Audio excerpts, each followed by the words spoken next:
கடைசி கால நிகழ்வுகளில் பல காரியங்களை பற்றி கர்த்தருடைய வேதம் நமக்கு தெளிவாக சொல்லி இருக்கிறது. இயற்கையிலே உண்டாகிற சோதனைகள், இயற்கையிலே உண்டாகக்கூடிய பிரச்சனைகள், பயங்கரங்கள், அதே மாதிரி ஆவிக்குரிய காரியங்களில் உண்டாகிற வஞ்சகங்கள், ஏமாற்றங்கள், இது மாதிரி உலகத்தில் உண்டாகிற குழப்பங்கள், ஒரு பொருளாதாரத்தில் உண்டாகிற மாற்றம், யுத்தங்கள், இது மாதிரி நிறைய காரியங்களை கர்த்தருடைய வேதம் சொல்லுது.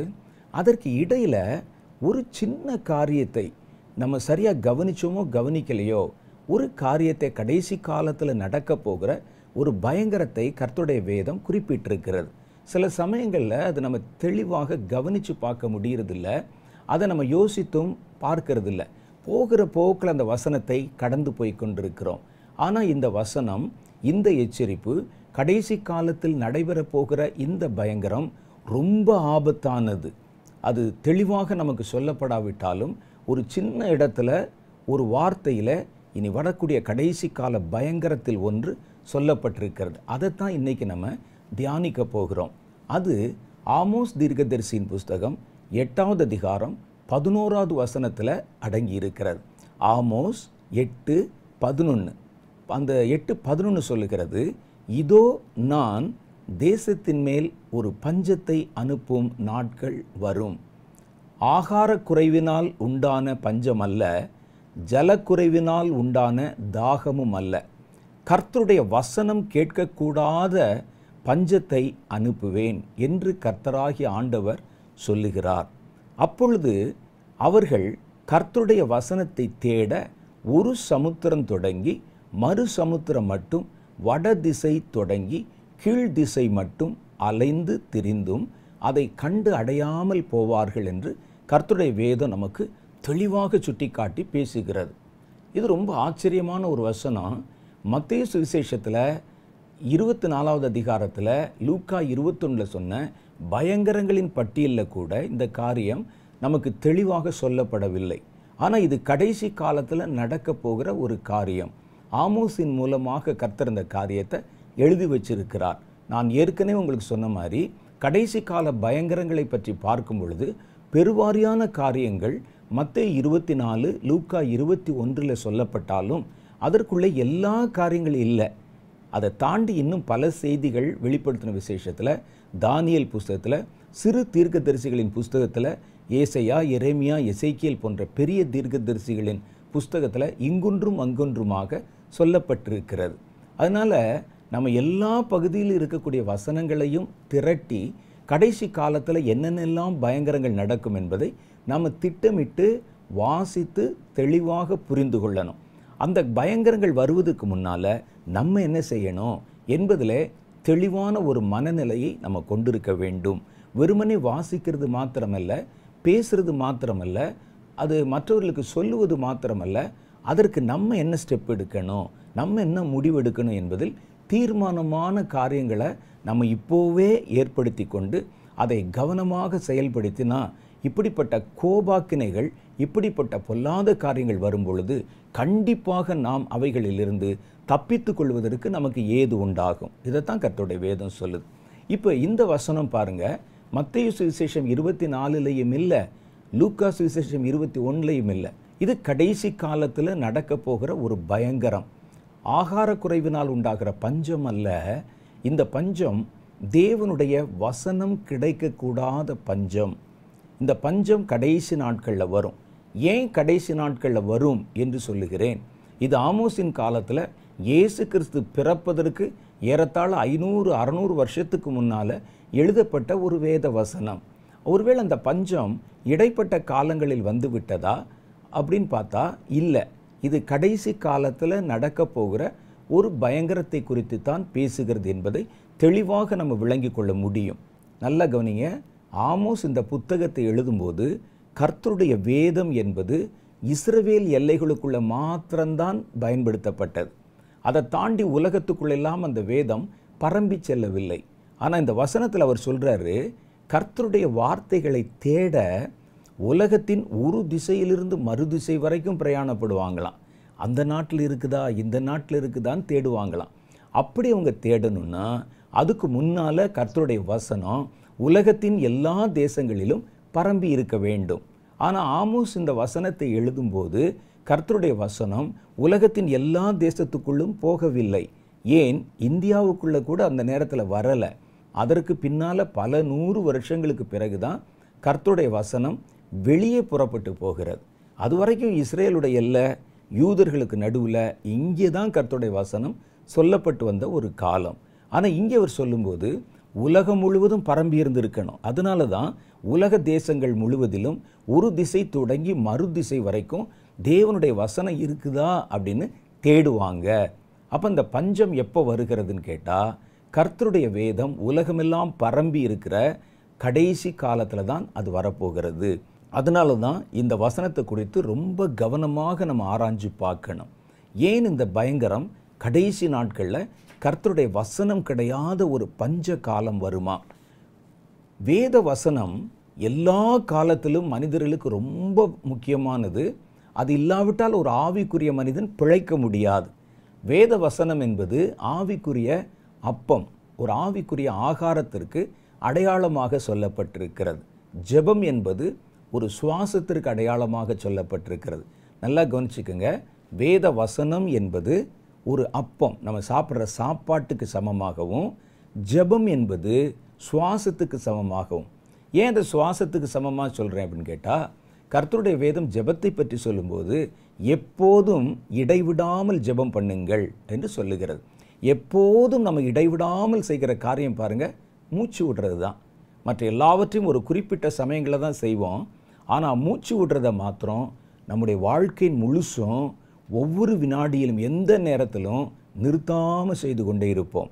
அப்போ அதனால தான் ஜெபம் என்பது சுவாசத்திற்கும், கர்த்தருடைய வேத வசனம் என்பது ஆவிக்குரிய ஆகாரத்திற்கும் அடையாளமாக சொல்லப்பட்டிருக்கிறது. அடுத்து ஒரு ஆரோக்கியமான மனிதனுக்கு என்ன தேவைன்னா உடல் உழைப்பு. இந்த உடல் உழைப்பு என்பது தான் கர்த்தருக்கு நம்ம செய்கிற ஊழியங்கள், கிரியைகள். இது நமக்கு சொல்லப்பட்டிருக்கு. அப்போ ஒரு சராசரியாக அல்லது ஒரு சரிவிகிதமாக வளர்ச்சி அடையக்கூடிய ஒரு ஆவிக்குரிய மனிதன் எப்படி இருக்குன்னா, இடைவிடாமல் ஜெபம் பண்ணணும், ஏற்ற சமயங்களில் ஆகாரம் புசிப்பது போல கர்த்தருடைய வசனத்தை தியானிக்கணும். அதுதான் அவனை பலப்படுத்துகிறது, அவனுடைய விசுவாசத்தை உறுதியூட்டுகிறது, கர்த்தருக்குன்னு கனி கொடுக்கும்படிக்கு அவனை பயனுள்ள பாத்திரமாக அது மாற்றுகிறது. நம்முடைய விசுவாசம் தளர்ந்து விடாமல் அதை சோர்வில்லாமல் வைத்துக்கொள்ள கர்த்தருடைய வேத வசனம் உரு துணையாக நமக்கு இருக்கிறது. மூன்றாவது, எவ்வளவுதான் நம்ம வேத வசனத்தை ஆகாரத்தை புசித்து கொண்டு வேலை செய்யாமல் இருந்தால் அந்த ஆகாரமே நமக்கு விஷமாய் மாறிவிடும், அல்லது நம்முடைய உடம்பில் கொழுப்புகளாக படிந்து நம்முடைய உடல் உறுப்புகளை செயலற்றதாக மாற்றிவிடும். அதனால தான் நம்ம என்ன செய்கிறோன்னா, நம்ம அநேக காரியங்களில் நம்முடைய உடல் உழைப்பை செலுத்துகிறோம், நடக்கிறோம், பேசுகிறோம், ஓடுறோம், அங்கே வெளியே இருக்கக்கூடிய பல வேலைகளை செய்கிறோம். ஒருவேளை நமக்கு வெளியே செய்கிற வேலைகள் குறையும் போது நாமே உடல் பயிற்சி செய்வதற்கு நம்மை பழக்கப்படுத்தி கொள்ளுகிறோம். அப்போ தான் ஒரு ஆரோக்கியமான மனிதன் உண்டாகிறான். அதே மாதிரி தான் நம்ம ஜெபிக்கணும், கர்த்தருடைய வேத வசனமாகிய ஆகாரத்தை புசிக்கணும். அதுதான் உங்களுடைய ஆவிக்குரிய உள்ளான மனிதனை பலப்படுத்துகிறது. மூன்றாவது, கர்த்தருக்கு ஊழியம் செய்யணும். இது 3 நமக்கு முக்கியம். இதில் எங்கே பஞ்சம் வருதுன்னு பார்த்தீங்கன்னா, ஆகார குறைவினால் உண்டாகிற பஞ்சம் அல்ல, என் வசனம் கிடையாத ஒரு பஞ்சம். இந்த பஞ்சம் உலக தேசங்கள் முழுவதிலும் வருமாம். அதான் சொல்லியிருக்கு. அப்போது அவர்கள் கர்த்தருடைய வசனத்தை தேட ஒரு சமுத்திரம் தொடங்கி மறு சமுத்திரம் மட்டும், வடதிசை தொடங்கி கீழ்திசை மட்டும் அலைந்து திரிந்தும் அதை கண்டடையாமல் போவாங்க. அப்போ உலக நாடுகளுக்குள்ளெல்லாம் தேடுவாங்கன்னு சொன்னால் அதுக்கு முன்னால் உலக நாடுகளுக்குள்ளே அது பரவி இருக்குன்னு அர்த்தம். அது உலக நாடுகளில் எங்கு தேடியும் அதை காண முடியாதுன்னு சொன்னால் உலக நாடுகள் முழுவதிலுமே எல்லா தேசத்திலுமே கர்த்தருடைய வசனம் கிடையாத ஒரு பஞ்சம் வரும் என்று இதனுடைய பொருள். இது எப்போ நடப்பதற்கு சாத்தியமாக இருக்குன்னு நினைக்கிறீங்க? யோசிச்சு பாருங்கள். இது கடைசி காலத்திலாம் நடக்க முடியும். ஒரே நேரத்தில் உலகத்தின் எல்லா தேசங்களிலும் இந்த வசனம் முடக்கப்பட்டு போயிடும், அல்லது இந்த வசனம் கிடைக்காம போயிடும். ஒரு பஞ்ச காலம். உண்மையான தேவ வசனத்தை, சத்தியத்தை அறிய பல இடங்களில் நம்ம முயற்சி பண்ணாலும் அது நமக்கு கிடையாமல் போய்விடுவதற்கு ஒரு காலம் வருகிறது. அப்போ இந்த காலத்தை குறித்து நம்ம ரொம்ப கவனமாக இருக்கணும். கர்த்தருடைய வேத வசனம் முன்னெப்போதை விட கடைசி காலத்தில் தான் நமக்கு ரொம்ப அத்தியாவசியமான ஒன்று. ஏன்னா கடைசி காலத்தில் தான் பயங்கரங்கள் பெருகி இருக்கிற காலம், வஞ்சகங்கள் பெருகி இருக்கிற காலம், கள்ள உபதேசங்கள் பெருகி இருக்கிற காலம், கள்ள தீர்க்க தரிசனங்கள் பெருகி இருக்கிற காலம். அப்போ அதில் கரெக்டாக சரியான வேத வசன சத்தியத்தை நாம் அறியாமல் இருந்தால் நாம் இதில் எதிலையாவது ஒன்றில் போய் சிக்கிக்கொள்வதற்கு வாய்ப்பு உண்டாகிவிடும். அதனால் இந்த நாட்களில், கடைசி நாட்கள் என்று நீங்கள் பார்க்கும்போது, முன்னெப்போதை விட அதிகமாக வேத வசனத்தை ஆழ்ந்து வாசிக்கணும், கவனித்து தியானிக்கணும். அது நமக்கு ரொம்ப முக்கியமான ஒன்று என்பதை கருத்தில் வைத்து கொள்ளுங்கள். கடைசி காலத்தில் ஏன் நமக்கு கர்த்தருடைய வேதம் அத்தியாவசியமான ஒன்று அப்படின்னா, முதல் காரியம், கடைசி நாட்களில் கள்ள தீர்க்கதரிசிகள் எழும்புவார்கள். 2 பேதுருவின் புஸ்தகம் 2வது அதிகாரம் 1வது வசனம் சொல்லுகிறது, கள்ள தீர்க்கதரிசிகளும் ஜனங்களுக்குள்ளே இருந்தார்கள், அப்படியே உங்களுக்குள்ளும் கள்ள போதகர்கள் இருப்பாங்க. அவர்கள் கேட்டுக்கு ஏதுவான வேத புரட்டுகளை தந்திரமாய் நுழைய பண்ணி. பார்த்தீங்களா, தந்திரமான்னு சொன்னால் சாதாரணமாக பார்த்தா நமக்கு புரியவே புரியாது, சாதாரணமாக பார்த்தா நமக்கு விளங்காது. நீங்கள் ரொம்ப நுணுக்கமாக கவனித்து பார்த்தா தான் தந்திரங்களை கண்டுகொள்ள முடியும். அந்த தந்திரமாக வேத வசனத்தில் கலப்பை கொண்டாடுவாங்க. வேத வசனத்தில் கலப்பு இருக்கிறது என்பதை எப்படி கண்டுபிடிக்க முடியும்னா, உங்களுக்கு கலப்பில்லாத வேத வசனம் எப்படி இருக்குன்னு முதல்ல தெரிஞ்சிருக்கணும். அது தெரிஞ்சிருந்தால் தான் இல்லை, இதில் வேறு ஒரு உபதேசம் கலந்திருக்கிறது என்பதை கண்டுபிடிக்க முடியும். அப்போ தெளிவான வேத வசன அறிவு, வேத ஞானம் நமக்குள்ளே இருந்தால் தான் மேடையில் நின்று பேசினாலும், எவ்வளவு ஆரவாரமாய் ஒரு வார்த்தையை அவர்கள் ஜனங்களுக்குள்ளே சொன்னாலும், அடிவயத்திலேருந்து வைராக்கியமாக அவங்க பேசினாலும், தப்பாக பேசினா உங்களுக்குள் இருக்கிற வேத அறிவு அதை காட்டி கொடுத்து விடும். அப்போ இந்த கடைசி நாட்களில் தான் இப்படிப்பட்ட கொடிய மனிதர்கள் வருவாங்க. அவர்கள் வந்து என்ன செய்வாங்கன்னா, கள்ள உபதேசங்களை நல்ல உபதேசத்தில் தந்திரமாய் நுழைய பண்ணி, தங்களை கிரயத்துக்கு கொண்ட ஆண்டவரை மறுதலித்து தங்களுக்கு தீவிரமான அழிவை வருவித்துக் கொள்வார்கள். அவர்களுடைய கெட்ட நடக்கைகளை அநேகர் பின்பற்றுவார்கள். அவர்கள் நிமித்தம் சத்திய மார்க்கம் தூஷிக்கப்படும். பொருளாசை உடையவர்களாய் தந்திரமான வார்த்தைகளால் உங்களை தங்களுக்கு ஆதாயமாக வசப்படுத்தி கொள்வார்கள். பூர்வ காலம் முதல் அவர்களுக்கு விதிக்கப்பட்ட ஆக்கினை அயர்ந்திராது, அவர்களுடைய அழிவு உறங்காது என்று கர்த்தருடைய வேதம் நமக்கு சுட்டி காட்டுகிறது. அப்போ இந்த இடத்துல நீங்கள் ரொம்ப நல்லா கவனிக்க வேண்டிய ஒரு காரியம் என்ன அப்படின்னு பார்த்தீங்கன்னா, கடைசி நாட்களில் தந்திரமாக வேத வசனத்தில் கலப்பான காரியங்களை நுழைய பண்ணுவாங்க. அது மாத்திரமல்ல, நிறைய ஜனங்கள் அவர்கள் சொல்லுவதை ஏற்றுக்கொண்டு அவர்களை பின்பற்றுவார்கள். அதான் கொடுமையான விஷயம். பாருங்கள், சிலர் வந்து பேசுகிறாங்க, அவர்கள் பேசுவது வேத வசனத்துக்கு புறம்பானது என்று தெளிவாக தெரிகிறது. இயேசு இதெல்லாம் விரும்ப மாட்டார் என்பது நமக்கு தெளிவாக தெரிகிறது. ஏன்னா இயேசுனுடைய குணம் நமக்கு தெரியும், இயேசுனுடைய சுபாவம் நமக்கு தெரியும். அதை வச்சு பொருத்தி பார்த்தா இவங்க சொல்லக்கூடிய காரியங்கள், இவர்களுடைய நடவடிக்கைகள், நடைமுறைகள் வேத வசனத்துக்கும் தேவனுடைய சுபாவத்திற்கும் வித்தியாசமானதாக காணப்படுகிறது. ஆனாலும் அதுக்கு கைதட்டுறதுக்கு ஒரு பெரிய கூட்டம் இருக்குது, அதை ஏற்றுக்கொள்வதற்கு ஒரு கூட்டம் இருக்கிறது. அவர்கள் மேடை அலங்காரங்களையும் வாய் ஜாலங்களையும் வார்த்தை ஜாலங்களையும் கவனித்து அது உண்மையோ என்று நம்பி விடுகிறார்கள். அதுதான் தந்திரமாக வந்து நுழைய பண்ணுவது. நானே பார்த்துருக்கிறேன். இந்த யூடியூப்பில் நிறைய கிளிப்பிங்ஸ் வரும். சில போதகர்கள் இயேசுவை எவ்வளவு மட்டமாக பேச முடியுமோ, இயேசுனுடைய உபதேசத்தை எவ்வளவு தாழ்த்தி பேச முடியுமோ, புதிய புதிய காரியங்களை சொல்லுகிறோம் பேர் வழி என்று அவங்க புதுசாக வேதத்துக்கு புறம்பான காரியங்களை சொல்ல முடியுமோ அதெல்லாம் சொல்கிறாங்க. ஆனால் அது கூட பெருசு இல்லை. அவங்க சொல்கிறதை கேட்டு கைதட்டும் விசிலடிக்கும் ஒரு கூட்டம் காத்திருக்குது. ஒரு கூட்டம், பெரிய ஒரு கூட்டம் வந்து காத்திருக்கிறாங்க. அப்போ நான் பார்த்தேன், இந்த ஜனங்கள் எல்லாம் யார்? மேடையிலிருந்து இவ்வளவு தூரம் பேசுகிறாங்க, ஒரு மனிதனை உயர்த்தி பேசுகிறார்கள், அவர் இயேசுவை கீழே தாழ்த்தி பேசுகிறாரு, அந்த உபதேசத்தில் மாறுபட்ட கருத்துக்கள் வருகின்றன. இதெல்லாம் வந்து இருந்த போதும் அதை கைதட்டி ஒருத்தன் கேட்குறானே. ஒரு போதகர் சொல்கிறாரு, நம்ம எல்லாமே கிறிஸ்துக்கள் தான். கிறிஸ்து என்றால் அபிஷேகம் பண்ணப்பட்டவர் என்று பொருள். நம்ம எல்லாம் அபிஷேகம் பண்ணப்பட்டிருக்கோம்ல, கடவுள் நம்ம எல்லாருக்குள்ளே இருக்கிறார். அப்போ நம்ம எல்லாமே கடவுள். அப்போ நாம் எல்லாம் ஒரு குட்டி குட்டி கடவுள்கள் என்று அவர் சொல்லுகிறார். உடனே அதை கேட்டு கைதட்டுறாங்க, விசிலடிக்கிறாங்க, ஆர்ப்பரிக்கிறாங்க. அதே மாதிரி மனிதர்களை உயர்த்தி மனிதர்களை கடவுளுக்கு சமானமாய் பேசுகிற சில கூட்டங்கள், அது பெரிய ரதத்தில் வந்து இறங்குறாங்க, ஜனங்கள் நடுவில் வந்து நிற்கிறாங்க, ஜனங்கள் எல்லாம் எழுந்து நின்று அவர்களை வரவேற்கிறார்கள். இதெல்லாம் என்ன? எப்படி இவ்வளவு ஜனங்கள் இதையெல்லாம் நம்புகிறார்கள்? எப்படி இதெல்லாம் ஏற்றுக்கொள்ளுகிறார்கள்?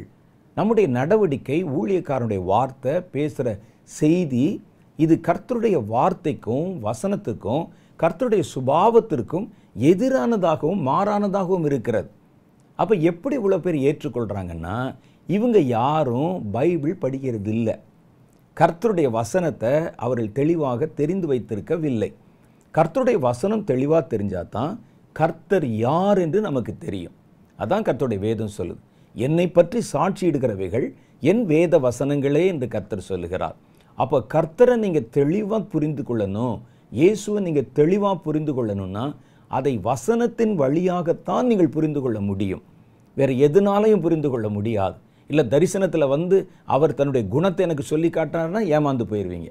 வேத வசனம்தான் தெளிவாக நீங்கள் ஆராதிக்கிற தேவன் யார் என்பதை வெளிப்படுத்தி காண்பிக்கிறது. அப்போ இந்த வசன அறிவு ஒருவனுக்குள்ளே இல்லைன்னா தேவனை பற்றி அறிகிற அறிவு அவனுக்குள்ளே இருக்காது. அது கண்டிப்பாக அப்படித்தான். அப்போ ஒன்றான மெய் தேவனையும் அவரை அனுப்பின குமாரனாகிய கிறிஸ்துவையும் அறிவதே நித்திய ஜீவன் அப்படின்னு போட்டிருக்கு. அப்போ நமக்கு நித்திய ஜீவன் வேண்டும் என்று நீங்கள் நினைச்சா, நித்திய ஜீவனா தெரியுமில்ல உங்களுக்கு, மரணத்துக்கு பிறகு வருகிற முடிவில்லாத ஒரு பெரிய வாழ்க்கை. இந்த வாழ்க்கைக்கு பேர் தான் நித்திய ஜீவன் என்று சொல்லுகிறோம். கர்த்தரோடு கூட நாம் நீடித்த காலம், முடிவில்லாத காலங்கள் நிலைத்து வாழ்ந்து கொண்டிருப்போம். அந்த நித்திய ஜீவனை நம்ம சுதந்திரிக்க முடியாது. எதனால்? ஒன்றான மெய்தேவனையும் அவரை அனுப்பின குமாரனாகிய கிறிஸ்துவையும் அறிவதே. எப்படி அறிவீங்க அவரை? ஒன்றான மெய்தேவனை எப்படி அறிவீங்க? குமாரனாகிய கிறிஸ்துவை எப்படி அறிவீங்க? அவர்களை அறிவதற்கு நமக்கு கொடுக்கப்பட்டிருக்கிற பிரதானமான ஒரு வழி கர்த்தருடைய வேத வசனம்தான். இந்த வேத வசனம்தான் கர்த்தரை நமக்கு காட்டுகிறது, அவருடைய குணத்தை காட்டுது, இயேசுவை நமக்கு காட்டுது, இயேசுனுடைய மனதில் இருக்கிற பல திட்டங்களை காட்டுகிறது, அவருடைய குணத்தை காண்பிக்கிறது, இயேசு எப்படிப்பட்டவர் என்பதை உங்களுக்கு அடையாளப்படுத்தி சொல்லி காட்டுகிறது. அப்போ இதெல்லாம் வச்சு பார்க்கும்போது வசனம் இல்லாமல் நீங்கள் கர்த்தருக்குள் வளர்வதும் கனி கொடுப்பதும் அறிந்து கொள்வதும் தேவன் நமக்கு வாக்குத்தத்தம் பண்ணியிருக்கிற நித்திய ஜீவனை பெறுவதும் முடியாத காரியமாய் போயிடும். அப்போ இந்த வசனம்தான் எல்லாவற்றுக்கும் அடிப்படையில் இருக்குது. அவங்க சொல்கிறது சரியா தப்பா என்பதை இந்த வசனத்தோட பொருத்தி பார்க்கணும். ஒரு அனுபவமாக இருந்தாலும், ஒரு தரிசனமாக இருந்தாலும், ஒரு மனிதன் சொல்லுகிற ஒரு காரியம், ஒரு சாட்சியாக இருந்தாலும் அது வேத வசனத்துக்கு பொருந்தணும். வேத வசனத்துக்கு பொருந்தாத சாட்சியை இங்கே ஏற்றுக்கொள்ளக்கூடாது. இயேசுநாதர் எனக்கு சொன்னார், இந்த சாராய கடையை, இந்த ஒரு டாஸ்மாக் கடையை, இந்த குறிப்பிட்ட இடத்துல இருக்கிறத ஏலத்தில் எடு அப்படின்னு நேற்று இரவு கர்த்தர் என் கூட வந்து பேசினார். நான் அதே மாதிரி எடுத்தேன் பாருங்கள், இப்போ நிறையா எனக்கு வசதிகள் பெருகிவிட்டது, அல்லேலூயா கர்த்தருக்கு ஸ்தோத்திரம், என்னுடைய வறுமை நிலையிலிருந்து கர்த்தனை மாற்றி இன்றைக்கி விசாலத்தில் வைத்திருக்கிறான்னு சொன்னால் சாட்சி தப்பு. ஒரு பரிசுத்தம் உள்ள தேவன் அசுத்தத்தின் வழியாக உங்களை உயர்த்த விருப்பம் கொண்டிருக்க மாட்டார். அப்போ அவன் சாட்சி சொல்லும்போது நமக்கு தெரியும் அவன் சொல்கிறது தப்பு. இது இயேசு சொல்லலை, ஏதோ நடந்ததை இட்டுக்கட்டி இயேசுவின் பேர் அதன் மேலே ஏற்றி இவன் தன்னுடைய விருப்பத்தின்படி ஏதோ ஒரு காரியத்தை பேசுகிறான். இது வசனத்தோட ஒத்து வரல, இயேசுவின் சுபாவத்தோட இசைவாக வரலை. இதை நம்ம தெளிவாக தெரிந்து கொள்ளுகிறோம். ஒரு உபதேசத்தை பேசுகிறாங்க, அந்த உபதேசத்தை நம்ம கேட்கும்போது நமக்கு தெரிந்து விடுகிறது இந்த உபதேசம் இயேசுவின் கர்த்தத்துவத்தை குறைக்கிறது. இயேசு எவ்வளோ மகிமை உள்ளவர் என்ற அந்த மகிமையை குறைச்சி காட்டுது.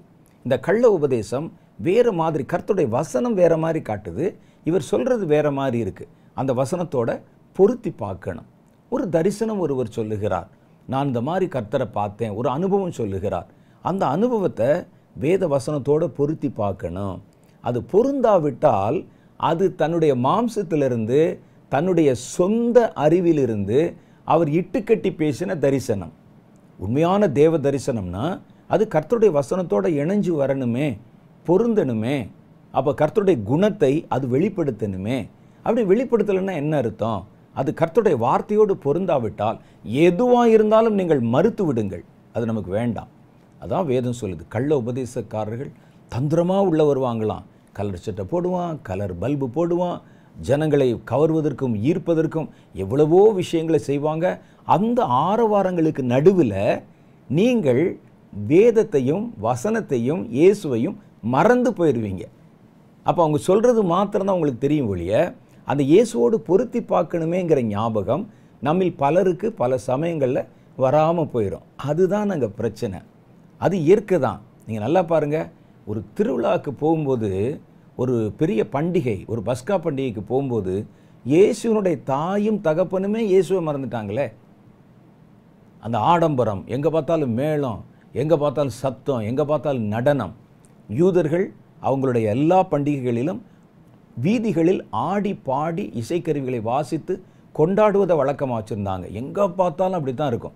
இந்த கொண்டாட்டங்களுக்கு நடுவில் இயேசு அவருடைய தாயும் தகப்பனுமே மறந்துட்டாங்க. அவர்கிட்ட இருப்பார் இந்த அம்மா நினைக்க, அந்த அம்மாட்ட இருக்குன்னு இவர் நினைக்க இயேசுவை காணவில்லை. படிச்சிருக்கீங்கல்ல.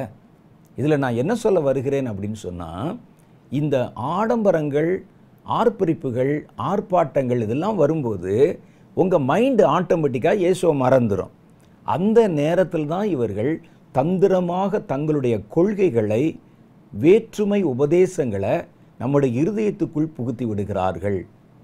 சத்தம், ஆர்ப்பரிப்பு, மாம்சத்தில் உண்டாகிற உற்சாகம், கூச்சல், கூக்குரல், இதுக்கு நடுவில் அவன் பேசும்போது அவன் பேசுகிறத நீங்கள் கவனித்து பார்க்க மாட்டீங்க. இயேசு கொஞ்சம் பின்னால் போயிடுவார். அவங்க சொல்கிறது மாத்திரம் நம்முடைய மனதுக்குள்ளே கடந்து வந்து நின்றுவிடும். இதுதான் ஆபத்தான ஒன்று. அப்போ கவனமாக இருக்கணும். தந்திரமாக அவர்கள் கர்த்தருடைய வசனத்தோட கலப்பையும் கள்ள உபதேசத்தையும் கலந்து ஆண்டவரை நம்மை மறுதலிக்க பண்ணி தங்களுக்கு தீவிரமான அழிவையும் அவர்கள் வருவித்துக் கொள்வார்கள். அவர்கள் கேட்டுக்கு ஏதுவான வேத புரட்டுகளை தந்திரமாய் நுழைய பண்ணி எப்போ வருவாங்க? இவங்கெல்லாம் கடைசி காலத்தில் தான் அதிகமாய் வருவார்கள். மத்தேயு 24 இயேசுவும் அதை தான் சொன்னார். கடைசி நாட்களில் வந்து கிறிஸ்து இங்கே இருக்கிறாரும்பார், அங்கே இருக்கிறார் அப்படின்னு சொல்லுவார். நான் இயேசுவை பார்த்தேன் அப்படின்னு ஒருத்தர் சொல்வார். அவர் காட்டுக்குள்ளே நின்று ஞானஸ்நானம் கொடுத்துட்டு இருக்காரும்பார். நான் தான் இயேசு என்பார் ஒருத்தர். இதெல்லாம் நீங்கள் பார்ப்பீங்க. இந்த தந்திர கண்ணிகளில் நீங்கள் சிக்கிக்கொள்ளக்கூடாது என்று நினைத்தால், உண்மையான இயேசுவை பின்பற்ற நினைச்சா அதற்கு ஒரே வழி கர்த்தருடைய வசனம்தான். வசன அறிவு ஒருத்தனுக்கு இருந்தால் அவனை இப்படிப்பட்ட கள்ள போதகர்கள், கள்ள தீர்க்கர்கள் ஏமாற்றவே முடியாது. அதுக்கு வசனம் படிக்கணும். நீங்களாம் வந்து இட்டுக்கட்டி இப்படி இருக்குமா அப்படி இருக்குமான்னு யோசிக்கக்கூடாது. பைபிள் படிக்கணும். அந்த வேத வசனத்தோட ஒரு உபதேசத்தை பொருத்தி பார்க்கணும். ஒரு ஊழியக்காரனையும் அவருடைய ஊழியக்காரன் சொல்லுகிற சில திட்டங்களையும் பொருத்தி பார்க்கணும். பொருத்தி பார்த்தா நம்ம கண்டுபிடிச்சிடலாம் இதெல்லாம் கர்த்தர் கொடுக்காத காரியம் என்று. அப்போ இதுதான் நமக்கு ரொம்ப முக்கியமாக கர்த்தருடைய வேத வசனம் நமக்கு இந்த கடைசி காலத்தில் தேவைப்படுது. இந்த வசனம் கிடைக்கலைன்னு வச்சுக்கோங்க, இந்த வசனத்தை நம்ம பெற்றுக்கொள்ள முடியலைன்னா இந்த திரளாய் வஞ்சிக்கப்படுகிற கூட்டத்தில் நாமும் வஞ்சிக்கப்பட்டு போய் விடுவோம். ஒரு பஞ்ச காலம் வருது, பைபிளே கிடைக்கல, எப்படி வசனம் படிப்பீங்க? எப்படி எந்த வசனத்தோடு இவர்களுடைய வார்த்தைகளை பொருத்தி பார்ப்பீங்க? எல்லாவற்றையும் ஒழித்து விட்டார்கள் என்றால் நம்ம என்ன செய்ய முடியும்? அதான் வேதம் சொல்லுது. ஒரு மனிதனுக்கு உணவு கிடைக்காத பஞ்சம் வந்தால் எப்படி சரீரம் துவண்டு செத்து போயிடுவானோ அல்லது பலவீனமாகி போயிடுவானோ. சோமாலியா படங்கள் பார்த்துருக்கீங்கல்ல? சோமாலியாவில் ஆகார குறை வந்து பிள்ளைகள் எலும்புகளாக மாறி தலை மாத்திரம்தான் இருக்குது. மர வேர்களை வந்து எடுத்து சாப்பிட்றது, மண்ணை எடுத்து சாப்பிட்றது பார்த்துருப்பீங்க, பரிதாபமான படங்கள். அப்போ ஆகார குறை உண்டாச்சுன்னா அவன் பலவீனனாய் மாறி விடுகிறான், சரீரம் செத்து போயிடுது, களைப்புள்ளவனாய் மாறிடுறான். கர்த்தருடைய வேத வசன பஞ்சம் வந்துச்சுன்னா ஆவிக்குரிய மனிதன் அப்படியே மாறிடுவான். வெளியே மாம்சம் நல்லா இருக்கும், பாடி நல்லா இருக்கும், அமைப்பு நல்லா இருக்கும். ஆனால் உள்ளுக்குள்ளே இருக்கிற ஆவி தள்ளாடி தளர்ந்து சோர்ந்து இந்த நேரத்தில் எதை கொடுத்தாலும் சாப்பிடும்.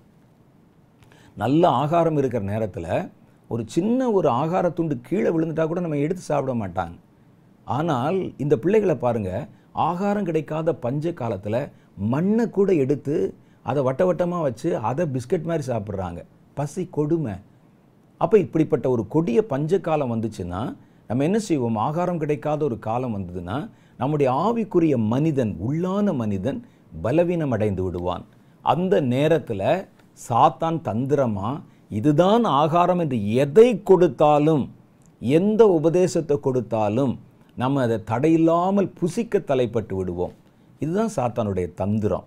அதனால் என்ன செய்யுதுன்னா, கடைசி நாட்களில் வரக்கூடிய அந்தி கிறிஸ்துவின் ஆவியை கொண்டவர்கள், கடைசி நாட்களில் வரக்கூடிய கள்ள தீர்க்கதரிசிகள், அவர்களுடைய உபதேசங்கள், இதெல்லாவற்றையும் விழிப்பாக கவனித்து நாம் நம்மை அந்த வஞ்சகங்களில் விழாதபடிக்கு தற்காத்து கொள்ள வேண்டுமானால் அதற்கு ஒரே ஒரு வழி, வேத வசனத்தினால உங்கள் ஞானம் நிரம்பி இருக்கணும்.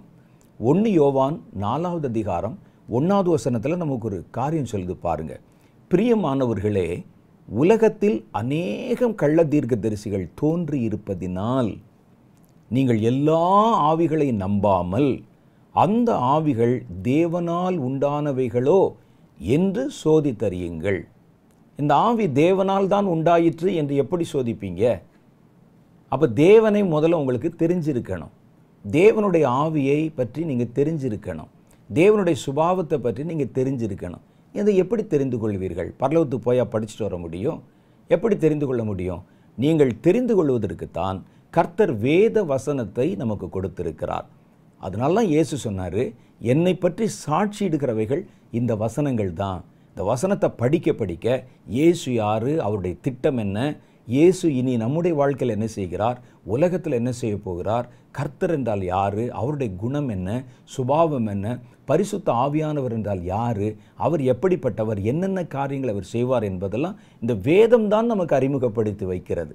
வேதம் தான் முதல்ல இந்த ஆவிக்குரிய உலகத்துக்குள்ளே நம்ம நுழைந்த போது வேதம் தான் நமக்கு பல காரியங்களை அறிமுகப்படுத்தி வைக்கிறது. இந்த மாம்ச உலகத்துக்குள்ளே நம்ம முதல்ல நுழைந்த போது பாருங்கள், நம்முடைய தாய் தான் எல்லாவற்றையும் நமக்கு அறிமுகப்படுத்தி வைத்தார்கள். அடுத்து நம்முடைய தகப்பன் பல காரியங்களை அறிமுகப்படுத்தி வச்சாங்க, இது இப்படி எப்படின்னு சொல்லி. அதுக்கு பிறகு நம்முடைய ஆசிரியர்கள் பல காரியங்களை நமக்கு அறிமுகப்படுத்தி வச்சாங்க. இதுதான் உலகம், உலகத்தில் என்னென்ன காரியங்கள் இருக்குது, என்னென்ன பொருள் இருக்குது, இதை எப்படி பயன்படுத்தணும், இதை எப்படி உபயோகப்படுத்தணும் என்ற பல காரியங்களை இவர்கள் தான் நமக்கு அறிமுகப்படுத்தி வச்சாங்க. அதே மாதிரி ஒரு ஆவிக்குரிய வாழ்க்கைக்குள்ளே நீங்கள் நுழைஞ்சிருக்கீங்க. அந்த உலகம் எப்படிப்பட்டது, அங்கே என்னென்னலாம் இருக்கிறதுங்கிறத உங்களுக்கு அறிமுகப்படுத்தி வைக்கிறது யார் அப்படின்னு கேட்டால் வேத வசனம். அந்த வேத வசனத்தை பரிசுத்த ஆவியானவரின் உதவியோடு நீங்கள் படிக்கும்போது ஆவியானவர் அந்த வசனத்தை கொண்டு காரியங்களை உங்களுக்கு சுட்டி காட்டுகிறார். அதனால தான் பைபிள் ஸ்டடி, பைபிள் படிக்கிறத நிறுத்தவே கூடாது. சாப்பிட்றத நிறுத்தினா முடியுதான்னு பார்த்தீங்களா?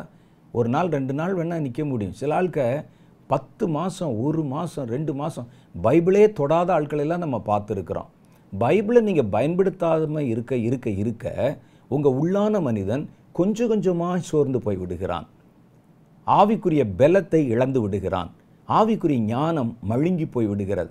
அவன் சுலபமாக ஏமாற்றப்படக்கூடியவன். அவனை ஏமாத்திடலாம். ஒரு ஆவிக்குரிய காரியத்தை சொல்லி வெகு சுலபமாக நம்ம ஏமாற்றி விடலாம். அதனால தான் அவர் சொல்கிறாரு, உலகத்தில் நிறைய ஆவிகள் இருக்குது. கிறிஸ்துவின் ஆவி போலவே தன்னை காண்பிக்கிற ஆவிகள், கள்ள தீர்க்கதரிசிகள் இருக்கிறாங்க, கள்ள கிறிஸ்துக்கள் திரளாக எழும்பி இருக்கிறாங்க. அதனால் நீங்கள் எல்லா ஆவிகளையும் நம்பாமல் அந்த ஆவிகள் கர்த்தரால் உண்டானவையோ என்று சோதித்து அறிந்து கொள்ளுங்கள் என்று அவர் சொல்லுகிறார். அப்போ கர்த்தரால் உண்டானதான்னு சோதித்து அறிய வேத அறிவு நமக்கு ரொம்ப முக்கியம். வேத வசனம் நமக்கு ரொம்ப முக்கியம். வசனத்தோடு ஒப்பிட்டு பார்த்துத்தான் எதையும் நாம் ஏற்றுக்கொள்ளுகிறோம். வசனத்தோடு ஒப்பிட்டு பார்த்து அது ஒப்பிட முடியலைன்னா அதை நீங்கள் தள்ளிடணும். அதுதான் ஆரோக்கியமான கிறிஸ்தவத்துக்கு வழி. என்ன ஒரு காரியம் ஒருத்தர் சொல்கிறாரு, ஒரு புஸ்தகம் படிக்கிறீங்க, ஒரு நிகழ்ச்சி பார்க்குறீங்க, அதை வசனத்தில் பொருத்தி பாருங்கள். இது வசனத்தில் பொருந்துச்சுன்னா ஏற்றுக்கொள்ளுங்க. வசனத்தில் பொருந்தாத எது ஒன்று யார் சொன்னாலும் பரவாயில்ல. அவர் சமுதாயத்தில் பெரிய ஆளாக இருக்கலாம், பெரிய ஊழியக்காரராக இருக்கலாம், பெரிய சபை வச்சிருக்கலாம், பெரிய தீர்க்கதரிசி என்று அறியப்பட்டிருக்கலாம். வசனத்தை விட்டு விலகி யார் பேசினாலும் மறுத்துருங்க. அது உள்ளே போச்சுன்னா அது ஒரு விஷமாய் மாறிவிடும். அந்த விஷம் உங்களுடைய ஆவிக்குரிய வாழ்க்கையை கெடுத்து நாசமாக்கி விடும். அதெல்லாம் ரொம்ப கவனமாக நம்ம இருக்கணும். 2வது வேத வசனம் நமக்கு எதற்கு தேவை அப்படின்னா, கடைசி நாட்களில் வருகிற போலி அற்புதங்களை பார்த்து நம்முடைய மனதை பறிகொடுத்து விடக்கூடாது. அற்புதம் நடக்குதுன்னு சொன்னாலே உடனே நீங்கள் இது கிறிஸ்துவினால் தான் நடக்கிறதோ என்று நினைச்சு ஏமாந்து போயிடக்கூடாது. அப்போ கர்த்தரால் நடக்கிற அற்புதங்களுக்கும் உலகத்தின் ஆவிகள் பிசாசின் ஆவிகளால் நடக்கிற அற்புதங்களுக்கும் வித்தியாசம் இருக்குது. அதை நுணுக்கமாக நீங்கள் கவனித்து பார்த்தா தான் அந்த அற்புதங்களை அடையாளம் கண்டுகொள்ள முடியும். மோசையின் கையிலிருந்து கோல் விழுந்தால் பாம்பு வருகிறது, மந்திரவாதிகளின் கையிலிருந்து கோல் விழுந்தாலும் அதே மாதிரி பாம்பு வருது. மேல் தோற்றத்துக்கு பார்த்தா ரெண்டும் ஒரே மாதிரி தான் தெரியுது. எது கர்த்தர் உண்டு பண்ணினது, எது மந்திரவாதிகள் உண்டு பண்ணினது, நுணுக்கமாக பார்த்தா தான் தெரியும். கர்த்தருடைய மனிதன் செய்த அற்புதம் கர்த்தருடைய ஜனங்களை விடுவிப்பதற்காக நடத்தப்பட்டது. ஆனால் மந்திரவாதிகள் செய்த அற்புதம் பாருங்கள், அதனுடைய நோக்கம் இவர் செய்த அற்புதத்தை மட்டுப்படுத்தி மக்களுடைய மனசில் கர்த்தர் மேலே வருகிற விசுவாசம் வரக்கூடாதபடிக்கு செய்யப்பட்ட ஒரு அற்புதம். இதுதான் வித்தியாசம். ஆனால் வெளியே பார்த்தா ரெண்டும் ஒரே மாதிரி தான் இருக்கும். இதுவும் பாம்பு, அதுவும் பாம்பு, இதுவும் கைக்கோல், அதுவும் கைக்கோல், இங்கேயும் மனிதர்கள், அங்கேயும் மனிதர்கள். அவர் கீழே விடுறாரு, பாம்பாகுது, இதுவும் கீழே விடுறது, பாம்பாகுது. மேலே பார்த்தா எல்லாம் ஒன்றா தான் இருக்கும். அப்போ ஒரு அற்புதம் நடக்கும்போது நீங்கள் அதை ரொம்ப நுணுக்கமாக பார்க்கணும். அற்புதம் நடந்து விட்டதுன்னு சொன்ன உடனே இது உண்மையிலே கர்த்தர் தானாக்கும் என்று நீங்கள் நம்பிவிடக்கூடாது. ஏன்னா போலியான அற்புதங்கள் வந்து ஜனங்களை வஞ்சிக்கும் கடைசி காலத்தில் என்று கர்த்தருடைய வேதம் சொல்லுகிறது. அப்போ இதை பார்த்து திரளான மனிதர்கள் அவர்களை பின்பற்ற ஆரம்பிப்பாங்க. வெளிப்படுத்தின விசேஷம் 13வது அதிகாரம் 11 to 13 வரைக்கும் உண்டான வேத வசன பகுதியை வாசிக்கிறேன், கேளுங்க. பின்பு வேறொரு மிருகம் பூமியிலிருந்து எழும்ப கண்டேன். அது ஒரு ஆட்டுக்குட்டிக்கு ஒப்பாக 2 கொம்புகளை உடையதாக இருந்தது. வலு சர்ப்பத்தை போல பேசினது. வலு சர்ப்பம் எப்படி பேசணும் நமக்கு தெரியாது, ஆனால் வலு சர்ப்பம் மாதிரி இது பேசிச்சு. அது முந்தின மிருகத்தின் அதிகாரம் முழுவதையும் அதன் முன்பாக நடப்பித்து சாவுக்கேதுவான காயம் ஆற சொஸ்தமடைந்த முந்தின மிருகத்தை பூமியும் அதன் குடிகளும் வணங்கும்படி செய்தது. அன்றியும் அது மனுஷருக்கு முன்னால வானத்திலிருந்து பூமியின் மேல் அக்னியை இறங்க பண்ணத்தக்க விதமாக பெரிய அற்புதங்களை நடப்பித்தது. மிருகத்தின் முன்பாக அந்த அற்புதங்களை செய்யும்படி தனக்கு கொடுக்கப்பட்ட சத்துவத்தினாலே பூமியின் குடிகளை மோசம் போக்கி, அந்த பவரை வச்சு பூமியின் குடிகளை மோசம் போக்கி பட்டயத்தினாலே காயப்பட்டு பிழைத்த மிருகத்திற்கு சொரூபம் பண்ண வேண்டும் என்று பூமியின் குடிகளுக்கு சொல்லிற்று. மேலும் அம்மிருகத்தின் சொரூபம் பேசத்தக்கதாகவும் மிருகத்தின் சொரூபத்தை வணங்காத யாவரையும் கொலை செய்யத்தக்கதாகவும் மிருகத்தின் சொரூபத்திற்கு ஆவியை கொடுக்கும்படிக்கு அதற்கு சத்துவம் கொடுக்கப்பட்டது. இன்னும் ஒரே ஒரு வசனம் இருக்குது, அதையும் சேர்த்தே படிச்சிருவோம். அது சிறியோர் பெரியோர் ஐஸ்வர்யவான்கள் தரித்திரர் சுயாதீனர் அடிமைகள் இவர்கள் யாவரும் தங்கள் வலது கையிலாவது நெற்றிகளிலாவது ஒரு முத்திரையை பெரும்பிடிக்கும். அந்த மிருகத்தின் முத்திரையாவது அதன் நாமத்தையாவது அந்த நாமத்தின் இலக்கத்தையாவது தரித்து கொள்ளுகிறவன் தவிர வேறு ஒருவனும் கொள்ளவும் விற்கவும் கூடாதபடி செய்தது என்று எழுதியிருக்கு. இதுக்கெல்லாம் அடிப்படை காரணம் என்னன்னு கேட்டால், தான் விரும்புகிற ஒரு காரியத்தை மனிதர்களை செய்ய வைப்பதற்கு முதல்ல மனிதர்களை தனக்கு கீழ்ப்படுத்துகிறது. எதனால்?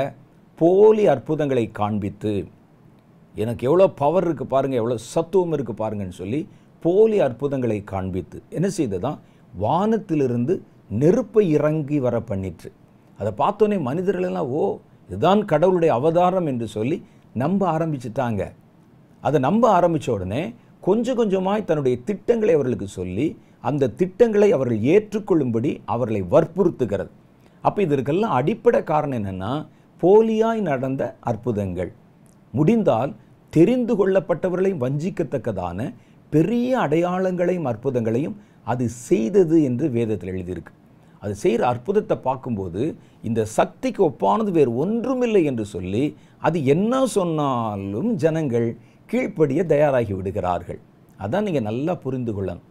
இது எதுக்கு, இது நடக்குமா நடக்காதா, இன்றைக்கி அவன் கொடுக்குற ஒரு திட்டம் நாளைக்கு நமக்கும் நம்முடைய பிள்ளைகளுக்குமே எதிராக திரும்பி விடுமே என்று கூட யோசிக்காமல் என்ன சொன்னாலும் கீழ்ப்படிஞ்சிருவாங்க. இதுதான் இந்த மாதிரியான காரியங்கள். போலி அற்புதங்களை வச்சு ஜனங்களை மிரட்டுறது, போலி அற்புதங்களை வச்சு அவர்களை தான் தான் அதிகாரம் நிறைந்தவன், தான் தான் வல்லமையிலே பெரிய ஆள் என்று நம்ப வைப்பது. அப்படி நம்பிட்டாங்கன்னா என்ன சொன்னாலும் செய்வாங்க. இவர் ஒரு பெரிய வல்லமையான ஆள், இவர் ஒரு மிக மகா சக்தி வாய்ந்தவர் சொன்னால் என்ன செய்ய சொன்னாலும் அது லாஜிக்கே இல்லாமல் பிளேட்டை தட்டுனா கூட தட்டிடுவான். அதை யோசித்தே பார்க்க மாட்டார்கள். இது நடக்குமா நடக்காதா, அதை பற்றிலாம் எந்த ஞானம் அறிவு எல்லாத்தையும் விற்றுருவாங்க. அப்படி தான் வருது பாருங்கள். அந்த போலி அற்புதங்களை காண்பித்து ஜனங்களுடைய கவனத்தை தன் பக்கம் ஈர்த்த உடனே அவர்கள் எல்லாரையும் தான் என்ன சொன்னாலும் செய்யும்படிக்கு அது கட்டளை கொடுக்க ஆரம்பிக்குது. அதுக்கு இந்த அற்புதம் தான் காரணம். இந்த அற்புதத்தை வச்சு தான் தன்னை ஒரு பெரிய ஆளாக மகாபெரிய சக்தியாக நிரூபித்து காண்பித்தது. இப்போ வானத்திலிருந்து அக்கினி இறங்குற ஒரு அற்புதத்தை தான் நான் சொன்னேன். இன்னும் பல அற்புதங்கள் நம்பவே முடியாது, நடக்கவே முடியாது. அப்படிப்பட்ட அற்புதங்கள் எல்லாம் ஜனங்கள் கண்கள் பார்க்க அது காமிக்கும். வேத வசனத்தில் சொல்லுகிறது, தெரிந்து கொள்ளப்பட்டவர்கள் கூட வஞ்சிக்கப்படத்தக்கதாக. பெரிய பெரிய சபை பாஸ்டர்கள், ஊழியர்கள், நல்ல கர்த்தருக்கு ஊழியம் செஞ்சவங்க கூட பாருங்கள், உண்மையிலே இது கர்த்தருடைய ஆவிதான் என்று நம்பத்தக்கதாகவும் ஏற்றுக்கொள்ளத்தக்கதாகவும் அந்த அற்புதம் இருக்கும். அதனால்தான் நீங்கள் மனம் பதறி ஒரு அற்புதம் நடக்குதுன்னு சொன்னோன்னே அதை அப்படி நம்பிடாதீங்க. இன்றைக்கி பார்க்குறோம் நம்ம நிறைய இடங்களில் கர்த்தருடைய பேரை சொல்லி தேவையில்லாத போலியான அற்புதங்கள் நடத்தி காண்பிக்கப்பட்டால் போய் கைதட்டிகிட்டு இருப்பாங்க. அதை பார்த்த உடனே பரவசமாகி மயக்கம் போட்டுருவான் 10 பேர். நீங்கள் கையில் கொண்டாந்துருக்கிற பாட்டிலில் இருக்கிற தண்ணி திராட்சரசமாச்சுன்னு சொன்னோன்னே பின்வரிசையில் ஒரு 10 பேர் கட கட கட கடன் கைதட்டி உடனே, ஏன்னா ஆண்டவருடைய அபிஷேகம் வந்துருச்சான், கர்த்தர் வந்து தண்ணியை திராட்சரசமாய் மாற்றிட்டாராம் சபையில். உடனே கீழே விழுந்து ஒரு 10 பேர் மயக்கமாகி. சில ஆட்கள் நீங்கள் பார்த்துருப்பீங்க கூட்டத்தில், எதுக்கு மயக்கமாகிறது, எதுக்கு ஆவியில் நிறையிறது, எதுக்கு பரவசமாகறதுன்னு தெரியாது. ஏதாவது ஒரு இயற்கைக்கு மேற்பட்ட காரியம் கவனிக்கவே மாட்டாங்க. உடனே கைதட்டி அந்நிய பாஷை பேசி சுருண்டு விழுந்து அதை அங்கீகரித்துருவாங்க. அப்போ இந்த அற்புதங்கள் மாதிரி வித்தியாசமான வினோதமான காரியங்கள் காட்டப்படும் போது ஒரு பரவசம் வருது பாருங்கள், அது மேலே ஒரு நம்பிக்கை வருது பாருங்கள். கர்த்தர் கூட இல்லாட்டா யார் இப்படிப்பட்ட அற்புதங்களை செய்ய முடியும் அப்படின்னு ஒரு எண்ணம் வருது பாருங்கள். ஜனங்களெல்லாம் கூடியிருக்கிற இடத்துல ஒருவர் கொண்டு வந்து சொல்கிறாரு, கர்த்தர் பாருங்கள், கர்த்தர் எவ்வளவு பெரியவர் என்று பாருங்கள். உங்கள் எல்லாருடைய செல்ஃபோனையும் பாருங்கள், அந்த செல்ஃபோனில் அப்படியே சார்ஜ் ஏறிக்கொண்டே வரும். கர்த்தருக்கு தானே ஏன் வேலை? இந்த அற்புதத்தினால என்ன சொல்ல வர்றீங்க நீங்கள்? இந்த அற்புதத்தினால கர்த்தருடைய நாமம் எங்கே மகிமைப்பட போகிறது? இது எதுக்கு? அந்த சர்ச்சுக்குள்ளே இருக்கிற அத்தனை பேரும் ஏற்கனவே கர்த்தர் தான் நல்லவர், கர்த்தர் வல்லவர், கர்த்தர் பெரியவர் நம்பித்தானே சர்ச்சுக்குள்ளே வந்திருக்கிறான்.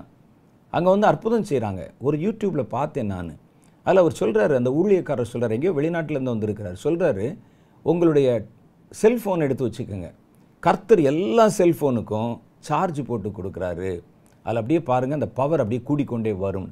உடனே ஒரு 10 பேர், நான் சொன்னேன் ஏற்கனவே, அந்த குரூப்பு கைதட்டி மயக்கமாகி அந்நிய பாஷை பேசி கீழே விழுந்து அவர்கள் ஆண்டவர் நானும் பார்த்தேனோ அவன் ஒரு 10 பேர் சாட்சி. இது எல்லா இடத்துலையும் இந்த பரவசமான கூட்டம் இருக்கும். ஆனால் அந்த அற்புதத்தை, ஒரு அற்புதம் நடக்கும்போது யார் இந்த அற்புதம் தேவனால் உண்டானதா அல்லது விளம்பரத்துக்காக அல்லது கர்த்தருடைய பிள்ளைகளினுடைய கவனத்தை திருப்புவதற்காக சாத்தானால் நடக்குதான்னு யார் பார்ப்பான்னு தெரியுமா? வசனம் கற்றவன், வசனத்தை வாசித்து தேவனை தெரிந்து கொண்டவன், அவனுக்கு தெரியும். கர்த்தருடைய பாதையில் நடக்கிறவன். இயேசு ஒரு வார்த்தை சொன்னார், என் ஆடுகள் என்னை அறிந்திருக்கிறது, நானும் அவைகளை அறிந்திருக்கிறேன். என் ஆடுகள் என் சப்தத்தை அறியும். அது அந்நியருடைய சப்தத்தை அறியாததுனால அவனை அது பின்பற்றி போகாதுன்னு கர்த்தர் சொல்லியிருக்கிறார். அப்போ கர்த்தருடைய ஆடா கர்த்தருடைய பாதையில் நீங்கள் போனீங்கன்னா யார் யார் எவ்வளோ வினோதமாக வித்தியாசமாக என்ன பேசினாலும் உங்கள் மனம் அதை ஏற்றுக்கொள்ளவே ஏற்றுக்கொள்ளாது. ஏன்னா உங்களுக்கு உங்கள் மேய்ப்பன் யாருன்னு தெரியும், நீங்கள் பின்பற்றுகிறவர் யாருன்னு தெரியும், அவருடைய குணாதிசயம் எப்படிப்பட்டது என்று தெரியும், அவர் எதற்காக உங்களை அழைத்திருக்கிறார் என்று தெரியும். அந்நியனுடைய சப்தம் இயேசுவின் சப்தம் மாதிரியே கேட்டால் கூட அதை கண்டுபிடிச்சிரும். அது இது என் மேய்ப்பனின் சப்தம் அல்ல, இது என் மேய்ப்பனின் வார்த்தை அல்ல, அவர் வார்த்தையோடு தான் நான் பழகி கொண்டிருக்கிறேன், இரவு பகலாக நான் அதைத்தான் வாசித்து கொண்டிருக்கிறேன், கர்த்தருடைய வேதத்தை தான் தியானித்து கொண்டிருக்கிறேன், அந்த வேதம் கர்த்தர் யார் என்பதை எனக்கு காண்பித்து கொண்டிருக்கிறது.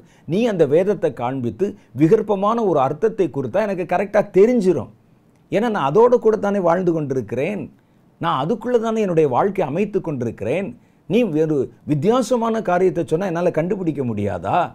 அதனால தான் சொல்வது வேதம் நமக்கு அவசியம். ஒரு இடத்துல இந்த மாதிரி ஒரு காரியம் நடக்கிறத பார்த்த உடனே நம்ம மனம் பதறி உடனே நம்ம என்ன செய்கிறோம், அதை ஏற்றுக்கொள்ள ஆரம்பித்து அந்த பரவசம் அடையிறோம் பாருங்கள். அந்த நேரத்தில் தான் சாத்தான் நம்மை வஞ்சித்து விடுவான். எதையும் யோசிக்காமல் ஒரு காரியம் வந்தோடனே அப்படி கைதட்டி பரவசமாகறீங்கள, அந்த ஒரு செகண்ட் உங்களை ஏமாற்ற போதுமானது. அதைத்தான் சாத்தான் செய்கிறான். நல்ல கூட்ட நெரிசலில், ஒரு பதட்டமான சூழ்நிலையில் பாருங்கள், சில ஆளுக்கு பிக் பாயிண்ட் அடிச்சுட்டு போயிடுவான். ஒரு பதட்டம், ஒரு பரவசம் அடைகிற நேரத்தில் அந்த ஒரு செகண்ட் போதும் தன்னுடைய விஷ விதையை நம்முடைய இருதயத்துக்குள்ளே சாத்தானால் போற்ற முடியும். நம்ம அதில் ரொம்ப கவனமாக இருக்கணும். கடைசி காலத்தில் சாத்தானுடைய வஞ்சகங்களிலிருந்து தப்பிக்கணும்.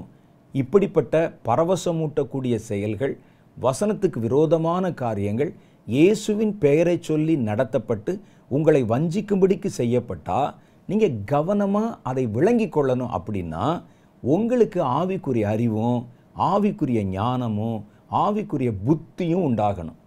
அது எதனால் உண்டாகும் தெரியுமா? கர்த்தருடைய வசனத்தினால்தான் உண்டாகும். வேறு எதனால இந்த புத்தியை உங்களால் பெருக்கிக் கொள்ளவே முடியாது. அதுக்கு தான் ஏன் வசனம், அதுக்கு தான் இந்த வேதம். வேதத்தை நம்ம படிக்கிறோம். வேத வசனத்தினால் மாத்திரம்தான் இது சாத்தியமாகும். வேறு எந்த விதத்துலையும் உங்களுக்கு ஆவிக்குரிய அறிவு பெருகவே பெருகாது. பைபிள் படிக்கணும், வசனத்தை நுணுக்கமாக படிக்கணும், ஆவியானவரின் உதவியோடு படிக்கணும். ஏதாவது யாராவது சொன்னதை வச்சுட்டு நீங்களாக ஏதாவது கற்பனை பண்ணி படிக்கக்கூடாது. ஆவியானவரின் உதவியோடு படிக்கணும். அப்போ தான் அந்த ஞானத்தையும் அறிவையும் நம்ம பெற்றுக்கொள்ள முடியும். யோசுவாவின் புஸ்தகம் 1வது அதிகாரம் 8வது வசனம் சொல்லுகிறது. யோசுவா 1:8 என்ன சொல்லுது பாருங்கள். 7லிருந்தே படிச்சிருவோம். என் தாசனாகிய மோசே உனக்கு கற்பித்த நியாய பிரமாணத்தின் படியெல்லாம் செய்ய கவனமாயிருக்க மாத்திரம் மிகவும் பலம் கொண்டு திடமனதாயிரு. அந்த இடத்துல ஒரு நியாய பிரமாணம் என்று சொல்லியிருப்பது வேதத்தை சொல்லுகிறார். ஏன்னா அந்த நாட்களில் நமக்கு கொடுத்த மாதிரி ஒரு புஸ்தகமாக வேதம் எழுதி கொடுக்கப்படவில்லை. நியாயப்பிரமாணம் தான் ஃபஸ்ட்டு. நியாயப்பிரமாணம் அது வேதத்துக்கு ஒப்பாக இருக்குது. நியாயப்பிரமாணம் சொன்னோன்னே நீங்கள் உடனே அங்கே போயிடக்கூடாது. அதை வச்சுட்டு யாராவது சொல்லிடுவாங்க, நியாயப்பிரமாணத்தை பார்த்தா உனக்கு பலம் வரும்னு கர்த்தர் யோசுவாட்ட சொன்னார்ல, வாங்க பழைய ஏற்பாட்டுக்கு போவோம்னு சொல்லி. இல்லை இல்லை, அங்கே நியாயப்பிரமாணம் என்று எதை குறிக்கிறார்கள் என்றால் வேதத்தை குறிக்கிறாங்க. இந்த வசனம் சொல்லப்பட்ட போது யோசுவாவுக்கு வேதம் என்று வேறு தனியாக ஒரு புஸ்தகம் இல்லை. அப்புறம் மோசே தான் ஆதியாகமம், யாத்ராம் போன்ற புத்தகங்கள் எல்லாம் ஒரு தேவனிடத்தில் ஜெபித்து தீர்க்க தரிசனமாக பார்த்து காரியங்கள் எல்லாம் எழுதி வைக்கிறாங்க. அதுக்கு முன்னால் கர்த்தர் முதல்ல கொடுத்த வேதம் நியாயப்பிரமாணம். அப்போ இந்த நியாயப்பிரமாணத்தை நியாயப்பிரமாணம் என்ற அர்த்தத்தில் எடுக்காமல் வேதம் என்ற அர்த்தத்தில் நீங்கள் எடுத்து வாசிக்கணும். என் தாசனாகிய மோசே உனக்கு கற்பித்த வேதத்தின்படியெல்லாம், நியாயப்பிரமாணம் அங்கே போட்டிருக்கு, வேதத்தின்படியெல்லாம் செய்ய கவனமாக இருக்க மாத்திரம் மிகவும் பலம் கொண்டு திடமனதாயிரு. ஒரு பைபிளில் ஒரு வசனம் போட்டிருக்கு. அந்த வசனத்தை செய்கிறதுக்கு பலம் கொள்ளணுமா, திடன் கொள்ளணுமானா செஞ்சு பார்த்தீங்கன்னா தான் தெரியும். ஆவிக்குரிய பலமும் திடமும் இல்லாவிட்டால் வேத வசனத்தின்படி வாழ்வது என்பது கடினம். அது சொல்கிறாங்க, ஒரு சண்டைக்கு போகிறதுக்கு எப்படி பலம் கொள்கிறோமோ திடன் கொள்கிறோமோ அது மாதிரி வசனத்தை கடைபிடிப்பதற்கு உங்களுக்கு பலமும் திடனும் வேண்டும். நீ போகும் இடமெல்லாம் புத்திமானாய் நடந்து கொள்ளும்படி. நல்ல வேதம் படித்து நல்ல வேத அறிவு இருக்கிறவர்களை நீங்கள் நல்லா கவனித்து பாருங்கள். அவர்கள் எல்லா விஷயத்திலும் புத்திமானாய் நடந்து கொள்வார்கள். அந்த புத்தி எங்கேருந்து வருதுன்னா வேதத்தில் இருக்கிற அந்த ஆவி அவர்களுக்குள் கொடுத்த புத்தி. வெளியே நீங்கள் பார்த்தா ஒன்றும் படிச்சிருக்க மாட்டான், பெரிய லெவலெல்லாம் ஒன்றும் தெரியாது. ஆனால் கர்த்தருடைய வசனத்தை படிக்க படிக்க உண்டாகிற அந்த ஆவிக்குரிய ஞானம் அவர்களுக்குள்ளே இருக்கிறதுனால அவன் போகிற எல்லா இடத்திலும் புத்திமானாக நடந்து கொள்வார்கள். நீ போகிற இடமெல்லாம் புத்திமானாய் நடந்து கொள்ளும்படி அதை விட்டு வலது இடது புறம் விலகாதிருப்பாயாக. இந்த நியாயப்பிரமாண புஸ்தகம், இதை நம்ம வேத புஸ்தகம் என்று வாசிக்கலாம். இந்த வேத புஸ்தகம் உன் வாயை விட்டு பிரியாதிருப்பதாக. இதில் எழுதியிருக்கிறவைகளின் படியெல்லாம் நீ செய்ய கவனமாயிருக்கும்படி இரவும் பகலும் அதை தியானித்து கொண்டிருப்பாயாக. எதுக்கு? அப்பொழுது நீ உன் வழியை வாய்க்க பண்ணுவாய், அப்பொழுது புத்திமானாய் நடந்து கொள்ளுவாய். அப்போ இந்த வேதத்தை வாசிக்க வாசிக்கத்தான், இரவும் பகலும் தியானிக்க தியானிக்கத்தான் கர்த்தர் சொல்லுகிற ஞானம், புத்தி, அறிவு போன்றவைகள் வருகிறது. இந்த அறிவை வச்சு தான் ஆவிக்குரிய காரியங்களில் எந்த கலப்பு வந்தாலும், ஆவிக்குரிய காரியங்களில் எந்த வஞ்சகம் வந்தாலும் அதை உங்களால் விளங்கி கொள்ள முடிகிறது. உலக படிப்போச்செல்லாம் ஒன்றும் புரிய முடியாது. ஒரு டாக்டரேட் வாங்கிட்டாரு, இவரை ஏமாற்ற முடியாது. அவரை ஏமாற்றிடலாம் ஈஸியாக.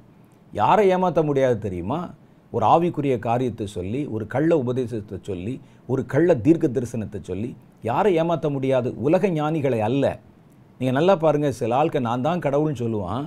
ஒரு ஆசிரமம் அமைச்சிருப்பாங்க, உலகத்தில் நல்ல பெரிய பெரிய நல்ல படிப்படுத்த டாக்டர்கள், ஃபிலாசபர்ஸு எல்லாம் அந்த உட்காந்து ஜால்ரா அடிச்சுக்கிட்டு இருப்பான். பார்த்துருப்பீங்களே. ஏன் அவனுக்கு அது விளங்கவில்லை? ஒரு மனிதன் வந்து சொல்கிறான், நான் தான் என் கடவுளுடைய அவதாரம், நான் தான் இப்போ இந்த கடைசி காலத்தில் வந்திருக்கிற அவதாரம். ஒரு ஆசிரமம் வச்சுருப்பார். அவர் வந்து உட்காந்துட்டு எதையாவது வெட்டித்தனமாக பேசி கொண்டிருப்பார். இங்கே கீழே உட்காந்து கைதட்டிகிட்டு இருப்பான். வந்து தன்னுடைய காதிலும் கழுத்திலும் ஒரு பூவை கட்டி வச்சுருப்பான். நீங்கள் மெல்ல அவரை தட்டி, நீங்கள் எங்கேருந்து வரீங்கன்னு கேளுங்க. நான் இன்னும் தேசத்துலேருந்து வருவேன். என்ன செஞ்சுருந்தேன்னு கேளுங்க. ஒரு பெரிய டாக்டராக இருந்தேன், ஒரு விஞ்ஞானியாக இருந்தேன்னு சொல்லிட்டு இருப்பான். அப்போ இந்த உலக படிப்பு, உலக ஞானத்தை வச்சு இந்த காரியங்களை எல்லாம் கண்டுபிடிக்க முடியாது. அவர்களை சுலபமாக ஏமாற்றி விடலாம். யாரை ஏமாற்ற முடியாது தெரியுமா? ஆவிக்குரிய ஞானத்தில் நிறைந்தவனை கள்ளோபதேசங்களை வைத்து ஏமாற்றவே முடியாது. அதான் நம்ம ரொம்ப கவனமாக பார்க்கணும். அதனால தான் இந்த கடைசி காலத்தில் நிறைய பெருகி இருக்கிறதுனால வரவெல்லாம் ஒரு தீர்க்க தரிசனம் சொல்லுவான். எந்த நிகழ்ச்சியில் பார்த்தாலும் எதை நம்புவது, எதை எடுத்துக்கொள்வது, எதை ஏற்றுக்கொள்வது, சில நேரத்தில் அப்படி ஒரு குழப்பத்தை கொண்டாந்துருவாங்க. வானத்தில் ஏதாவது ஒரு சின்ன மாற்றம் வந்தால் போதும், அவ்வளோதான். உடனே அதுக்கு ஒரு புஸ்தகம் போட்டு ஜனங்களை குழப்பப்படுத்தி கலகமூட்டி, பாருங்கள் இத்தனாம் தேதி எல்லா கிரகங்களும் ஒரே நேர்கோட்டில் வருது, சந்திரன் சிவப்பு கலராக மாறப்போகுது, அவ்வளோதான், உலகம் அழிஞ்சு போச்சு அப்படின்னு சொல்லி அதுக்கு ஒரு புஸ்தகம், அதுக்கு ஒரு டீச்சிங்கு. ஜனங்கள் ஏராளமான காணிக்கைகளை கொடுத்து, ஐயோ உலகம் இத்தனாம் தேதி செப்டம்பர் மாதம் 10ஆம் தேதியோட உலகம் அழிய போகுதான்னு ஒரே பரபரப்பு. எல்லாரும் ஏன் வருகிறதுனா அவங்களுக்கு வசனம் தெரியல. அதனால் ஒரு ஆள் அங்கேருந்து சொன்ன உடனே அதை நம்பிடுறாங்க. ஏன்? இனி நடக்க வேண்டிய பல காரியங்களை வேதம் சொல்லியிருக்க, இன்னும் நடக்க வேண்டிய பல காரியங்கள் வரிசையிலே காத்து கொண்டிருக்க, எப்படி உலகத்தினுடைய முடிவு வரும்? யோசிச்சு பாருங்க. அதனால தான் இயேசு இங்கே இருக்கிறார் அங்கே இருக்கிறார்னு சொன்னால் நம்பாதீங்க. எவ்வளோ தீர்க்க தரிசனங்கள் சொல்கிறோம். சில ஆட்கள் பாருங்கள், தீர்க்க தரிசனம் சொல்லுவான், நடக்காது, ஆனாலும் மறுபடியும் அவர்களை நம்பிக்கொண்டிருப்பாங்க ஒரு கூட்டம். மறுபடியும் என்னங்க செப்டம்பர் மாதம் இந்த மாதிரி ஒரு காரியம் நடக்கும், உலகம் அதோட அழிஞ்சிருன்னு சொன்னீங்களே, நடக்கலையே அப்படின்னு கேட்க மாட்டாங்க. உடனே அடுத்து ஏதாவது ஒன்று சொன்னால் அப்போ போய் அங்கே மறுபடியும் கைதட்டி கொண்டிருப்பார்கள். ஏன் இப்படி வஞ்சிக்கப்படுகிறோன்னு சொன்னால், நமக்கு வேத வசனத்தின் ஞானம், அறிவு, புத்தி ஆகியவை இல்லாமல் இருக்கிறதுனால தான். அப்படி இருந்துச்சுன்னா நாம் சொல்லப்படும் போதே நம்ம கண்டுபிடிச்சிருவோம். ஒருவர் பல பேர் எனக்கு மெயில் போட்டு கேட்டாங்க, செப்டம்பர் 17ஆம் தேதியோட சந்திரன் ரத்தமாக மாறுறதோட உலகம் அழிஞ்சிருமாமே அப்படின்னு கேட்டாங்க. நான் அவர்களுக்கு ஒரே ஒரு பதில் தான் சொன்னேன். செப்டம்பர் 18ஆம் தேதி நீங்களும் இருப்பீங்க, நானும் இருப்போம், அப்போ பேசிக்கிறோன்னு சொன்னேன். 18 போச்சு, 19 போச்சு, வருஷம் கடந்து போச்சு. இன்றைக்கி நானும் உட்காந்து பேசிகிட்டு இருக்கேன், நீங்கள் குறிப்பு எழுதிட்டு இருக்கீங்க. வேதத்தில் அதைத்தான் நீங்கள் ரொம்ப கவனிக்கணும். ஏன் அந்த வார்த்தைகள் சொல்லும்போது என்னுடைய மனம் ஏன் சலனப்படவில்லை? உலகம் அழிஞ்சிருமோன்னு நான் ஏன் பயப்படலை? எனக்கு தெரியும் இன்னும் நடக்க வேண்டிய பல காரியங்கள் இருக்கிறது. என் வேதம் எனக்கு அதை கற்றுக் கொடுத்திருக்கிறது. ஒருவன் திடீர்னு வந்து சொன்னான்னா நான் அதை நம்ப மாட்டேன். என் வேதம், பைபிள் எனக்கு தெளிவாக கற்றுக் கொடுத்திருக்குது. அடுத்து என்ன நடக்கும், அடுத்து என்ன வரும், வேதம் எனக்கு சொல்லி கொடுத்திருக்கிறது. எனக்கு ஒரு தரிசனம் வந்தால் கூட, ஒரு வெளிப்பாடு வந்தால் கூட, அந்த வெளிப்பாடு, அந்த தரிசனம் வேத வசனத்தோடு பொருந்துகிறதான்னு பார்க்குறேன். ஆவியில் ஒரு அனுபவம் வந்தால் கூட அது வேத வார்த்தையில் பொருந்துகிறதான்னு பார்க்குறேன். பொருந்தினால்தான் நான் வெளியே சொல்கிறேன். சொப்பனத்தில் கனவில் ஏதோ ஒரு கனவு காண்கிறோம் என்றால் அதெல்லாம் கொண்டு வந்து பொதுவெளியில் நான் வைத்து விடுவதில்லை. அதை முதல் நான் உரசி பார்க்குறேன். இது வசனத்தோட பொருந்துகிறதா, தேவனுடைய திட்டங்களோட, வேத வசனம் காட்டுகிற சத்தியத்தோடு இது வந்து பொருந்துகிறதா, இந்த வார்த்தைகள் ஜனங்களுக்கு சொல்லும்போது அந்த ஜனங்களை கர்த்தரோடு கொண்டு வந்து சேர்க்குதா, ஜனங்களை விழிப்புணர்வை அடைய வைக்குதா, அல்லது ஜனங்களை ஏன் பக்கத்தில் கொண்டாந்து சேர்க்க போதா, அல்லது ஒரு தவறான நம்பிக்கையை பின்பற்றும்படிக்கு அவர்களை வழிநடத்த போகிறதான்னு நான் பார்க்குறேன். எனக்கு தெரிஞ்ச அளவு வேதம் எனக்கு கற்றுக் கொடுத்ததை கொண்டு பல காரியங்களை நான் கவனித்து பார்க்கிறேன். அதனால தான் உலகத்தில் யார் என்ன தீர்க்க தரிசனம் சொல்லி மிரட்டினாலும் நான் உடனே அந்த வார்த்தைகளுக்கெல்லாம் செவி கொடுத்து விடுவதில்லை. அது வசனத்தில் பொருந்தினா கீழ்ப்படிவோம். அது கர்த்தருடைய ஞானத்தினாலே அந்த காரியங்கள் உறுதிப்படுத்தப்பட்டால் நம்புவோம், ஏற்றுக்கொள்வோம், கீழ்ப்படிவோம், உயிரை கூட கொடுப்போம். கள்ள உபதேசத்துக்காக போய் நம்முடைய வாழ்க்கை அடமான வைக்கலாமா? அப்போ இந்த கடைசி காலங்களில் நமக்கு கர்த்தருடைய வேதம் நமக்கு அவசியம். மூணாவது ஒரே ஒரு காரியம், கர்த்தருடைய வேதம் நமக்கு எதுக்கு அவசியம் ஐயா அப்படின்னு கேட்டிங்கன்னா, கடைசி நாட்களிலே நடக்க போகிற யுத்தத்தில் நீங்கள் சாத்தானை ஜெயிப்பதற்கு வேத வசனத்தை வச்சு தான் ஜெயிக்க முடியும். வேதம் என்ன சொல்லுது பாருங்க, கர்த்தருடைய வசனத்தை கொண்டு தான் சாத்தானை ஜெயிக்க முடியும்.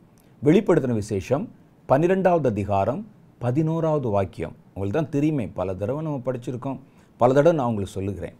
மரணம் நேரிடுகிறதா இருந்தாலும் அதற்கு தப்பும்படி தங்கள் ஜீவனையும் பாராமல் ஆட்டுக்குட்டியின் இரத்தத்தினாலேயும் அல்லது ரட்சிப்பினாலேயும் சாட்சியின் வசனத்தினாலேயும் அவனை ஜெயித்தார்கள். எவனை? சாத்தானை.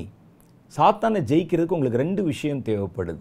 நல்லா கவனிங்க. கடைசி காலத்தில் தான் சாத்தான் நேருக்கு நேராக மனிதர்களோட யுத்தம் கலக்க போகிறான். இந்த சாத்தானை எதிர்க்கிறது பெருசு இல்லை, எதிர்த்து ஜெயிச்சு நிற்கணும். எதிர்த்துட்டு அவன் குத்தினோடனே கீழே செத்துட்டோம்னா அப்புறம் என்ன பிரயோஜனம்? யோசிச்சு பாருங்க. எதிர்த்து நிற்கணும். யாவற்றையும் செய்து முடித்தவர்களாய் நிற்கவும் தக்கதாக என்று தான் வேதத்தில் எழுதியிருக்கிறது. அப்போ இதுக்கு நமக்கு 2 விஷயம் தேவைப்படுது. ஒன்று, ஆட்டுக்குட்டியானுடைய வசனம், ஆட்டுக்குட்டியானுடைய இரத்தம், சாட்சியின் வசனம். கர்த்தருடைய வேத வசனம் நமக்கு வேணும். அந்த வசனம்தான் ஒரு பட்டயம். அந்த பட்டயத்தை வச்சு தான் சாத்தானை எதிர்க்க முடியும். ஆனால் இந்த பட்டயத்தை எல்லாரும் பயன்படுத்திட முடியாது. யார் பயன்படுத்த முடியும்? ஆட்டுக்குட்டியானவரின் இரத்தத்தை தரித்திருக்கிறவர்கள் தான் இந்த பட்டயத்தை பயன்படுத்த முடியும். சும்மா எல்லாரும் எடுத்துக்கொண்டு இந்த வசனத்தை காமிச்சிங்கன்னா, சாத்தானுக்கு முன்னால் காமிச்சு இது என்னன்னு தெரியுமான்னு கேட்டால் பைபிள்னு சொல்லுவான். இது என்னன்னு தெரியுமா? வசனம். நான் இப்போ என்ன வாசித்தேன்? வசனம் வாசித்தேன். அது எங்கே இருக்குன்னு சொல்லவான்னு அவன் திருப்பி கேட்பான். கையில் யார் பிடிச்சிருக்கிறான்னு ஒன்று இருக்குதே. இப்போ இராணுவத்தில் பயன்படுத்தக்கூடிய AK-47 என்னென்னமோ மீசல்ஸ் இதெல்லாம் சொல்கிறாங்க. இது என் கையில் கிடச்சிருச்சு ஐயா, அதில் என்ன பிரயோஜனம்? யோசிச்சு பாருங்கள். எனக்கு அதை இயக்க தெரியாது, நான் கன்று கூட பார்த்ததில்லை, சாதாரண ரிவால்வர் கூட நான் பார்த்ததில்லை. ஒரு பெரிய AK-47 இருக்குது, ஒரு மிஷின் கன் இருக்குது, ஒரு மிசல் ஒன்று இருக்குது, ஏதோ பல ஆயுதங்கள் வச்சுருக்கிறாங்க. எனக்கு தெரியாது. என் கையில் கிடைச்சாலும் பிரயோஜனம் இல்லை. அது யார் பயன்படுத்த முடியும்? அவர்கள் கையில் கிடைச்சா தான் அது பலன். அப்போ சாத்தானை நீங்கள் எதிர்க்கணும்னா ஆட்டுக்குட்டியானவரின் இரத்தத்தில் நீங்கள் அடையாளமிடப்பட்டிருக்கணும். 2வது, வேத வசனத்தை நீங்கள் பிடித்து கொள்ளணும். வெறும் வேத வசனத்தை எடுத்துக்கொண்டு போனால் ஜெயிக்க முடியாது உங்களால். ஆட்டுக்குட்டியானவரின் இரத்தம், நான் ரட்சிக்கப்பட்டு விட்டேன் என்று நீங்கள் சும்மா போய் நின்னாலும் எதிர்க்க முடியாது. அப்போ இது 2மே நமக்கு தேவை. கர்த்தருடைய இரத்தத்தினால கழுவப்பட்டு அடையாளமிடப்பட்டு ரட்சிக்கப்பட்டிருக்கணும். அவன் வேத வசனத்தை எடுக்கணும். அந்த வசனத்தை கொண்டு அவனால் ஜெயிக்க முடியும். இப்போ நான் மறுபடியும் படிக்கிறேன் பாருங்கள், இந்த அர்த்தம் உங்களுக்கு தெளிவாக புரியும். மரணம் நேரிடுகிறதா இருந்தாலும் அதற்கு தப்பும்படி தங்கள் ஜீவனையும் பாராமல் ஆட்டுக்குட்டியானவரின் இரத்தத்தினாலும் தங்கள் சாட்சியின் வசனத்தினாலும் சாத்தானை, அவனை ஜெயித்தார்கள். பார்த்தீங்களா? அப்போ இந்த 2மே நமக்கு வேணும். அப்போ இந்த கடைசி காலத்தில் தான் இப்படிப்பட்ட யுத்தங்கள் வருகிறது. வேதத்தில் எழுதியிருக்கிறது, சாத்தானோடு நேருக்கு நேராக மனிதர்கள் சண்டை போட போகிற, யுத்தம் பண்ண போகிற காலம் என்பது கடைசி காலம். எபேசியர் 6வது அதிகாரம் 12வது வசனத்தில் பவுல் அதைத்தான் நமக்கு சொல்லி எச்சரிக்கிறார். நீங்கள் பிசாசின் தந்திரங்களோடு எதிர்த்து நிற்க திராணி உள்ளவர்களாகும்படி தேவனுடைய சர்வாயுத வர்க்கத்தை எடுத்துக்கொள்ளுங்கள். ஏனெனில் மாம்சத்தோடும் இரத்தத்தோடும் அல்ல, அதிகாரங்களோடும் துரைத்தனங்களோடும் அந்தகார லோகாதிபதிகளின் ஆவிகளோடும் வானமண்டலங்களில் உள்ள பொல்லாத ஆவிகளின் சேனைகளோடும் நமக்கு போராட்டம் உண்டு. ஆகவே முடிவு காலத்தில் இவைகளை நீங்கள் எதிர்க்கவும் என்று எழுதியிருக்கிறது. கடைசி காலத்தில் அதை நீங்கள் எதிர்க்கணும். அப்போ கடைசி காலத்தில் தான் அந்த வார் வருது. சாத்தானோடு தேவ ஜனம் நேருக்கு நேராக யுத்தம் பண்ண போகிறாங்க, நேருக்கு நேராக. அப்போ இதில் நமக்கு என்ன தேவை அப்படின்னா, ஆட்டுக்குட்டியானவரின் இரத்தமும் சாட்சியின் வசனமும். இதில் நிறைய ஆயுதங்களை பற்றி சொல்லியிருக்கோம். நீங்கள் எபேசியர் 6வது அதிகாரத்தில் படித்தா நிறைய ஆயுதங்கள், சத்தியம் என்னும் மார்க்கச்சை, இப்படி நிறைய காரியங்களை சொல்லியிருப்பாங்க. இந்த எல்லா ஆயுதங்களையும் பாருங்களேன், அந்த எல்லா ஆயுதங்களும் கர்த்தருடைய இரத்தத்தினால, ஆட்டுக்குட்டியானவரின் இரத்தத்தினால தான் இயங்கும். ஒரு பொருள் இருக்குன்னா அது இயங்குவதற்கு ஒரு இயங்கு விசை தேவை தானே. அதில் கர்த்தருடைய இரத்தத்தை நீங்கள் எடுத்துகிட்டு பாருங்களேன், கர்த்தருடைய இரத்தத்தினால முத்திரையிடப்படாத சத்தியம் உங்களுக்கு பிரயோஜனமாகாது. அந்த மார்க்கச்சை ஒன்றும் பிரயோஜனமாகாது. அப்போ இது மாதிரி ஆயத்தம் என்னும் அந்த பாதரட்சை, அந்த ஆயத்தம் தேவனுடைய இரத்தத்தினால முத்திரையிடப்பட்டாத ஆயத்தம் உங்களுக்கு உதவி செய்யவே செய்யாது. பாதி தூரம் போகும்போது செருப்பு அருந்து போயிடும். அருந்து போன செருப்பு போட்டு ஓட முடியுமா? அப்போ இது எல்லாமே இந்த ஆவியானுடைய இரத்தத்தினால தான் பலமூட்டப்பட்டிருக்கு, வேத வசனம் உட்பட. அந்த வேத வசனத்தை நம்ம எடுத்து கையாளணும். இந்த வேத வசனத்தை கடைசி நாளில் கிடைக்க விடாமல் பண்ணிட்டா எதை வைத்து நீங்கள் சாத்தானை ஜெயிப்பீர்கள்? எதை வைத்து நீங்கள் உங்கள் விசுவாசத்தை குலைக்க வருகிற, வஞ்சிக்க வருகிற சாத்தானை எப்படி நீங்கள் மேற்கொள்வீங்க? பைபிள் இல்லை, வசனம் இல்லை, படிக்கலை, மனசில் வச்சிருக்கலை. எனக்கு நூற்றுக்கணக்கான வசனங்கள் மனப்பாடமாக சொல்ல தெரியும். ஏன்னா நாங்கள் சின்ன வயதில் நாங்கள் வந்தபோது, நான் ரட்சிக்கப்பட்ட காலங்களில் பைபிளை படிக்கணும், பைபிளை பேசணும், பைபிளை மனப்பாடம் பண்ணணும். வசனங்களை எனக்கு முன்னால் இருந்த தலைமுறையை நீங்கள் கேட்டிங்கன்னா அவர்களை வளர்த்த விதமே வித்தியாசமாக இருக்கும். சில நல்ல கிறிஸ்தவ குடும்பங்களை நீங்கள் கேட்டிங்கன்னா குழந்தை பிராயத்திலே பிள்ளைகளுக்கு காலையில் சாப்பாடு கொடுக்கறதுக்கு முன்னால் ஒரு அதிகாரமோ அல்லது ஒரு வசனமோ அந்த பிள்ளைகளுடைய வயசை பொறுத்து அதை மனப்பாடமாக வந்து அம்மாட்ட சொன்னால் தான் காலையில் டிஃபன் கொடுப்பாங்களாம். ஞாயிற்றுக்கிழமை ஒரு அதிகாரம் முழுசும் படித்து ஒப்பிக்கணுமா. இன்றைக்கி நமக்கு அப்படி இல்லை. சுலபமாக கையில் ஒரு ஃபோனை வச்சுட்டு வசனமாக அப்படி தேடுறது, வார்த்தையாக அப்படி தேடுறது. மனசில் எதுவுமே நிற்காது, மனசில் எதுவுமே இல்லை. அதனால் நம்ம என்ன செய்கிறோம்? அதை வந்து பைபிள் இல்லை அப்படின்னா ஒரு ஆன்லைனை நம்புகிறோம், கையில் வச்சுருக்கிறோம். யாருடைய மனதிலும் அது உள்ளே போகவில்லை. இப்போதெல்லாம் இப்போ இருக்கிற பிள்ளைகள்கிட்ட ஏதாவது ஒரு வசனம் சொல்லுங்களேன், அவங்களுக்கு அதை திருப்பி சொல்ல முடியல. அவர்கள் உடனே என்ன செய்கிறாங்க? தன்னுடைய மொபைலை தான் தேடுகிறார்கள். அதில் என்ன போட்டிருக்கோ அதை தான் பார்க்குறாங்க. அப்போ இப்படிப்பட்ட ஒரு கால சூழ்நிலையில் வசனம் கிடையாத பஞ்சகாலம் வந்தால், மனசில் அந்த வசனம் இல்லாவிட்டால் எதை வைத்து அதை ஆயுதமாய் பயன்படுத்தி சாத்தானை எப்படி ஜெயிப்பீங்க? உலகம் முழுசும் சட்டம் போட்டாச்சு, பைபிள் எங்கே இருந்தாலும் பறிமுதல் பண்ணிடணும், யாரும் அதை வாசிக்கக்கூடாது, அரசாங்கங்கள் அதை தடை பண்ணுகிறது அப்படின்னு சொல்லியாச்சு. என்ன செய்வீங்க? எல்லாத்தையும் வீட்டுக்குள்ளே ரைடு மாதிரி வந்து இவர் வீட்டில் 10 பைபிள் வச்சுருந்தார், 4 பைபிள் வச்சுருந்தா எல்லாத்தையும் பிடிச்சிட்டு போயிட்டான். சபைகளுக்குள்ளே வந்து பைபிள் எல்லாம் எடுத்தாச்சு. பைபிள் வந்து கிடைக்கல. ஏன்னா வசனம் சொல்லுது ஆமோஸ் 8வது அதிகாரத்தில், ஒரு தேசத்தில் துவங்கி மறு தேசம் வரைக்கும், பூமியின் ஒரு முனை துவக்கி மறுமுனை வரைக்கும் தேசங்கள் தோறும் தேடினாலும் அந்த வசனம் கிடையாமல் போகும்னு போட்டிருக்கே. அப்போ ஏதோ ஒரு உலகம் தழுவின ஒரு சட்டம். அந்த வந்து வசனமே கிடைக்காம போச்சுன்னா நீங்கள் எதை வச்சு? செல்ஃபோன்லேயும் இருக்காதே, ஆன்லைனில் போட்டது தான் மேலேருந்து ஒரே நேரத்தில் எல்லா இடத்துலையும் டெலீட் பண்ணிடலாமே. இப்போ உங்கள் மைண்ட்லேயும் இல்லையே, இப்போ என்ன செய்வீங்க? அந்த வேத வசனம் நம்முடைய மனசில் இருக்கணும், நம்முடைய இருதயத்தில் அது பொருந்தி இருக்கணும், சொல்ல தெரியணும். ஒரு 50 வசனமாவது சொல்ல தெரியணும், அட்லீஸ்ட் சொல்ல தெரியணும். அது இல்லாவிட்டால் எப்படி நம்முடைய காலத்தை நாம் கழிக்க முடியும்? யோசித்து பாருங்கள். அப்போ இந்த வசன பஞ்சம் வருகிறது. இது கர்த்தருடைய வேத வசனம் கையில் இருந்தால் தான் நம்ம சாத்தானை ஜெயிக்க முடியும். அப்போ இதில் வந்து 2 காரியம். வசனம் கிடையாத பஞ்ச காலம் எப்படி வருவதற்கு வாய்ப்பு இருக்கிறது? நம்ம கொஞ்சம் யோசிச்சு பார்த்தா, ஒன்று என்ன செய்வாங்க அப்படின்னா, வேதத்தை யாரும் படிக்கக்கூடாது, அது இன்றைய மனித வாழ்வியலுக்கு எதிரானதாக இருக்கிறது, பல எதிர்கருத்துக்களை கொண்டிருக்கிறது. இப்போது இதெல்லாம் பாவம், இதெல்லாம் தப்பு அப்படின்னு சொல்லியிருக்கிறாங்க. இப்போவே அமெரிக்காவில் வந்திருக்குது, ஓரின சேர்க்கையை கவர்மெண்ட் அங்கீகரிச்சிருச்சு, பைபிள் அங்கீகரிக்கலை. இப்போ என்ன சொல்கிறாங்க? ஒரு சர்ச்சில் கவர்மெண்ட் அங்கீகரித்த உபதேசத்தான் தான் நீங்கள் பேசணும். 2 ஓரின சேர்க்கையாளர்கள் திருமணம் செய்து கொள்ள விரும்பி சபையில் வந்து கேட்டால் பண்ணி வைக்கணும். முடியாதுன்னு சொன்னீங்கன்னா கவர்மெண்ட் சட்டத்துக்கு எதிரானது, பாஸ்டரை கைது பண்ணிடுவாங்க. அப்போ இந்த வசனங்கள் எல்லாம் நீங்கள் பேசக்கூடாது, பிரசங்கிக்கக்கூடாது, இது தப்பு, இது பாவம்லாம் பேசக்கூடாது, குடிக்கூடாதுன்னு பேசக்கூடாது. இப்படிலாம் கொண்டாந்து ஒரு சட்டம் கொண்டு வந்து இன்றைய நவீன மனித வாழ்வியலுக்கு எதிரான கருத்துக்களை வேதம் கொண்டிருக்கிறது, அதனால் வேத புஸ்தகத்தை பேன் பண்ணுறோம் அப்படின்னு சொன்னால் சொல்வதற்கு வாய்ப்பு இருக்கிறது. அது பஞ்சமாய் வரும். இன்னொரு விதமாக செய்யலாம். பஞ்சம் எப்படி செய்யலாம்னா, இதே வேத புஸ்தகத்தை எல்லாரும் பயன்படுத்தலாம் என்று சொல்லி அந்த வேத புஸ்தகத்தை திருத்தி கலப்பான வார்த்தைகளை உள்ளே கலந்து வச்சிடலாம்.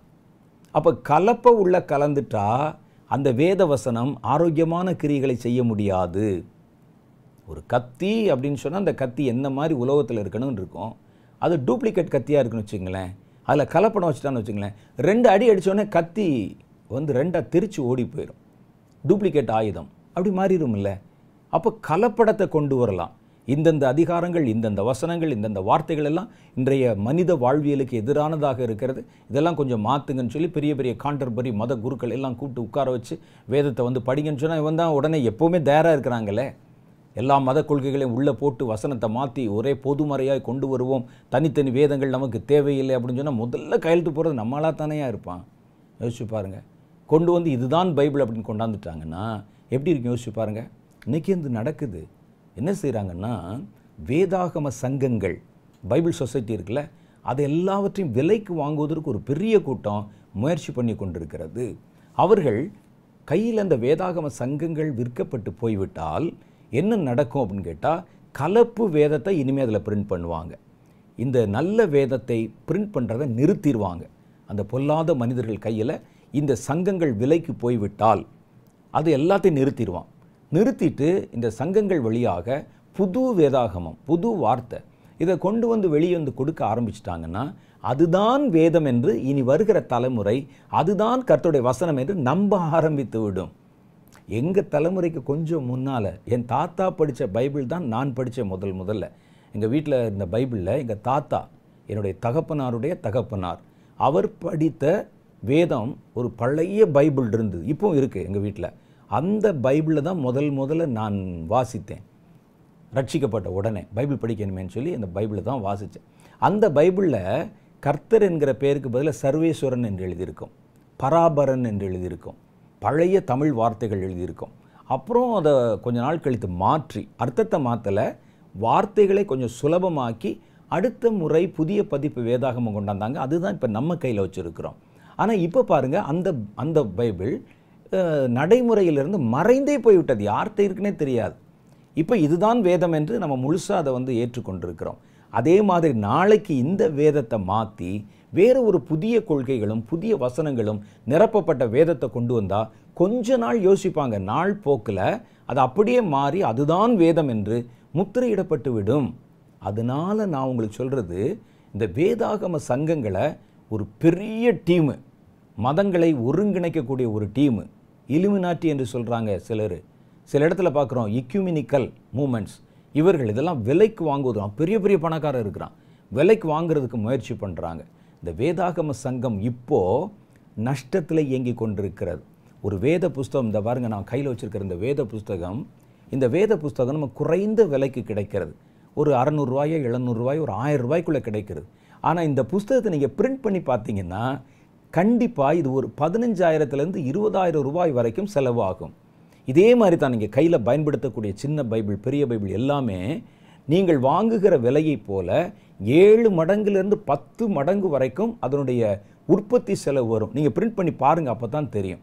அது பிரிண்டிங் காஸ்ட்டு, பைண்டிங், இது மாதிரி நேர்த்தியான பேப்பரு இதெல்லாம் நீங்கள் போட்டு பண்ணிங்கன்னா இந்த பைபிளுடைய விலை என்னுடைய அனுமானத்தின்படி ஒரு 20,000க்கு குறையாமல் வரும்.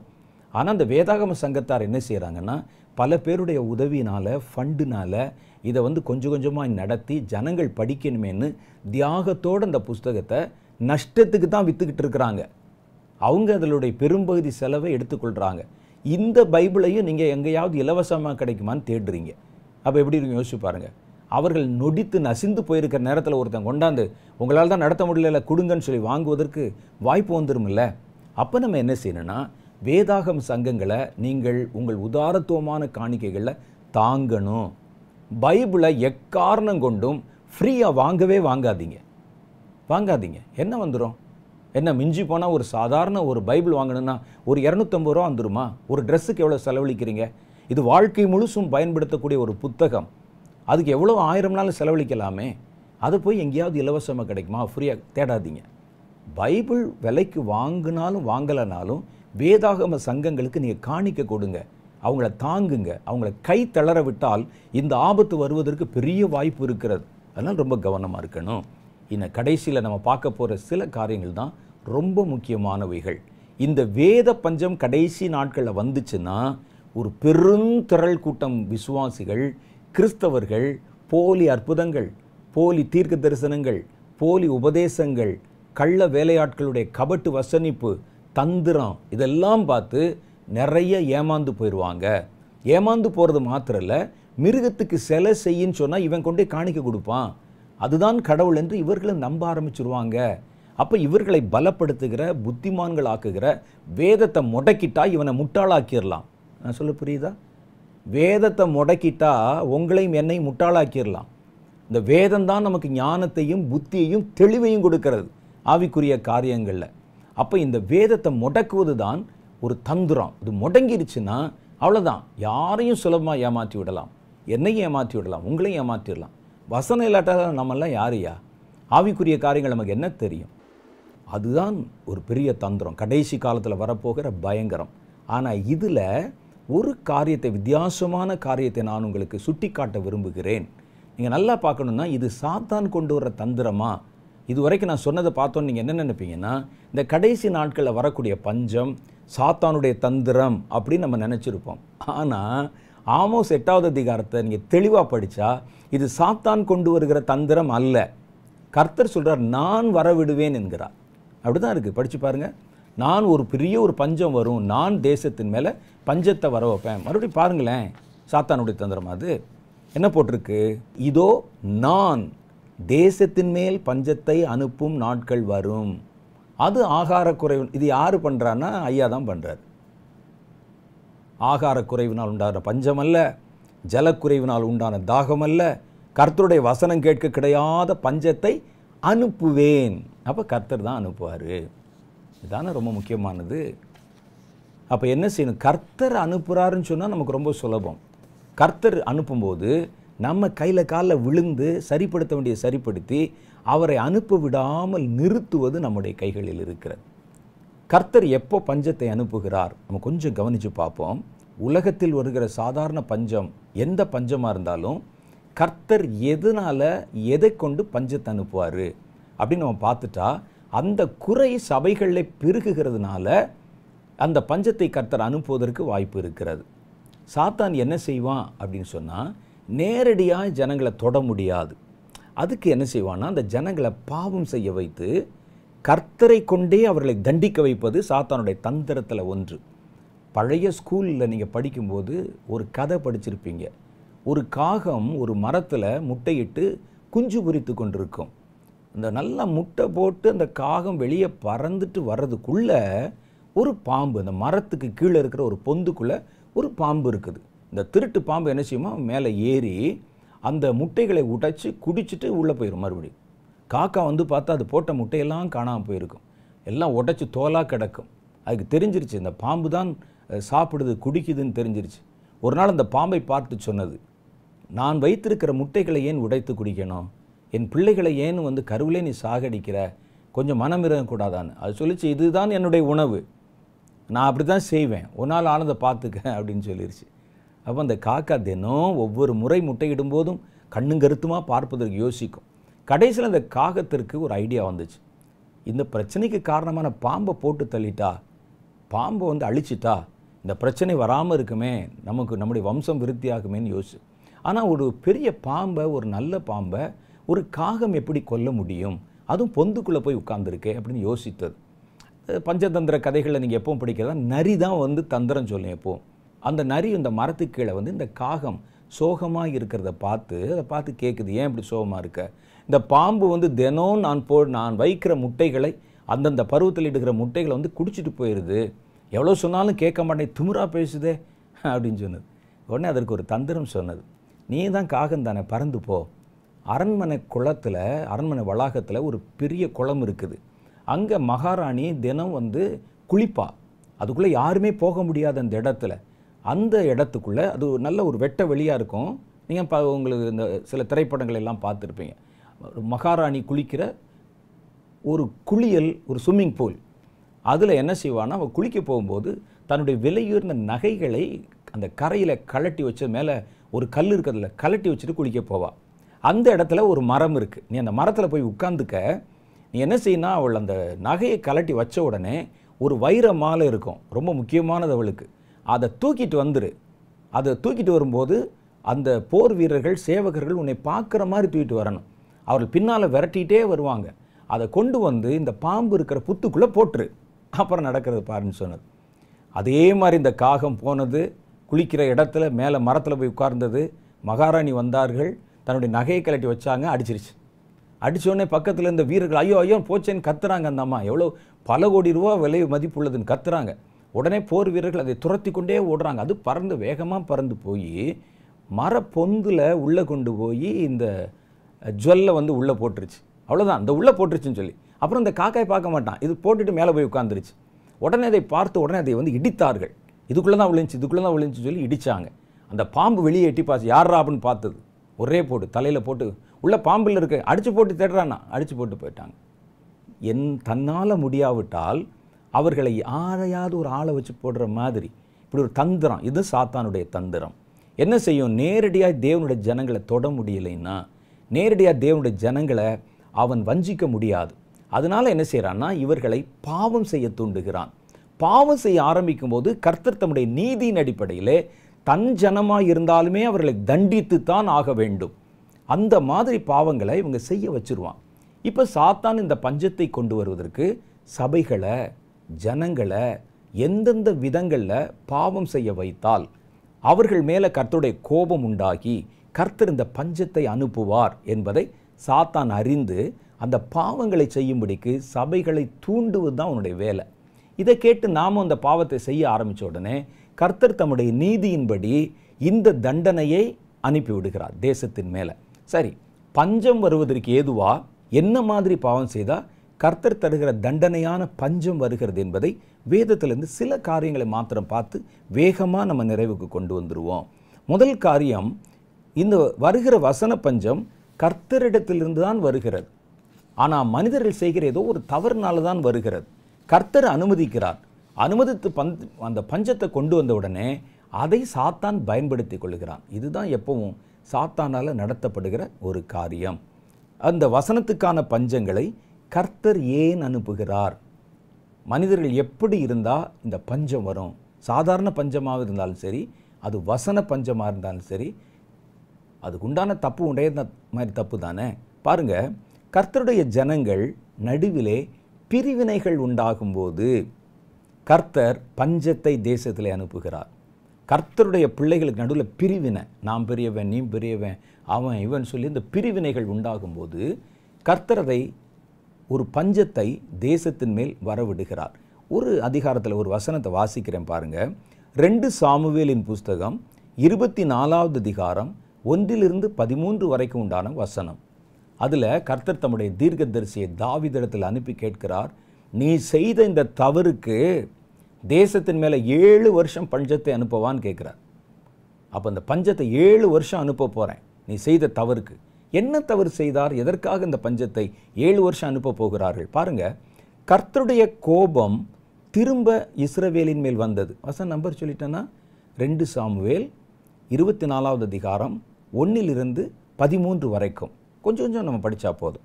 கர்த்தருடைய கோபம் திரும்ப இஸ்ரவேலின் மேல் மூண்டது. இஸ்ரவேலர் யூதா என்பவர்களை இலக்கம் பார் என்று அவர்களுக்கு விரோதமாய் சொல்லுகிறதற்கு தாவீது ஏவப்பட்டான். அப்போ யார் ஏவியிருப்பா? சாத்தான் அவனுடைய இருதயத்தை ஏவினான். பாருங்கள், டைரெக்டாக பஞ்சத்தை கொண்டு வர முடியாது. நான் சொன்ன அந்த கருத்து வருது பார்த்தீங்களா? காக்கா நகை எடுத்து கொண்டு போய் பாம்பு புத்து, அதே தான். சாத்தான் தாவீதுடைய இருதயத்தை ஏவினான். ஏவி அவர்களை தொகை பார்க்க, கணக்கு பார்க்க அவனுக்கு ஒரு ஆலோசனை கொடுத்தான். மறுபடியும் வாசிக்கிறேன். கர்த்தருடைய கோபம் திரும்ப இஸ்ரவேலின் மேல் மூண்டது. இஸ்ரவேல் யூதா என்பவர்களை இலக்கம் பார் என்று அவர்களுக்கு விரோதமாய் சொல்லுகிறதற்கு தாவீது ஏவப்பட்டான். அப்படியே ராஜா தன்னோடு இருக்கிற சேனாதிபதியாகிய யோவாபை பார்த்து, ஜனங்களின் இலக்கத்தை நான் அறியும்படி நீ அங்கே தான் முதல் பெயர்ஷிபா மட்டுமுள்ள இஸ்ரவேலின் கோத்திரம் எங்கும் சுற்றித் திரிந்து ஜனங்களை தொகையிடுங்கள் என்றான். அப்பொழுது யோவாப் ராஜாவை பார்த்து, யோவாபுக்கு தெரிஞ்சிச்சு இது சாத்தானுடைய தந்திரம், இந்த ஆள் செய்கிற தப்பு அப்படின்னு தெரிஞ்சிருச்சு. ராஜாவாகிய ஆண்டவருடைய கண்கள் காணும்படி உம்முடைய தேவனாகிய கர்த்தர் ஜனங்களை இப்பொழுது இருக்கிறதை பார்க்கிலும் 100 மடங்கு அதிகமாய் வர்த்திக்க பண்ணுவாராக. ஆனாலும் என் ஆண்டவராகிய ராஜா இந்த காரியத்தை விரும்புகிறது என்ன என்றான். ஏன் இதை போய் தொகையிடுற? கர்த்தர் கோபத்தை உண்டாக்குற காரியம் என்றான். நல்லா யோசிச்சு பாருங்க, தன்னுடைய ஆட்சி கீழே இருக்கிற மக்களை தொகையிடுவது தப்பா? இப்போவும் 4 வருஷத்துக்கு ஒரு முறை தேசங்களில் பாப்புலேஷன் கணக்கு எடுக்கிறாங்க. ஒவ்வொரு வீட்லேயும் எவ்வளோ பேர் இருக்கிறாங்கன்னு எடுக்கிறாங்க. ஒரு இராணுவம் இருக்குதுன்னு சொன்னால் இராணுவத்தில் எவ்வளோ ஜனங்கள் இருக்கிறாங்கன்னு கணக்கு எடுக்கிறாங்க. பல இடத்துல கணக்கு எடுக்கிறாங்க. வேதத்தில் கூட பல பகுதியில் நீங்கள் பாருங்களேன்.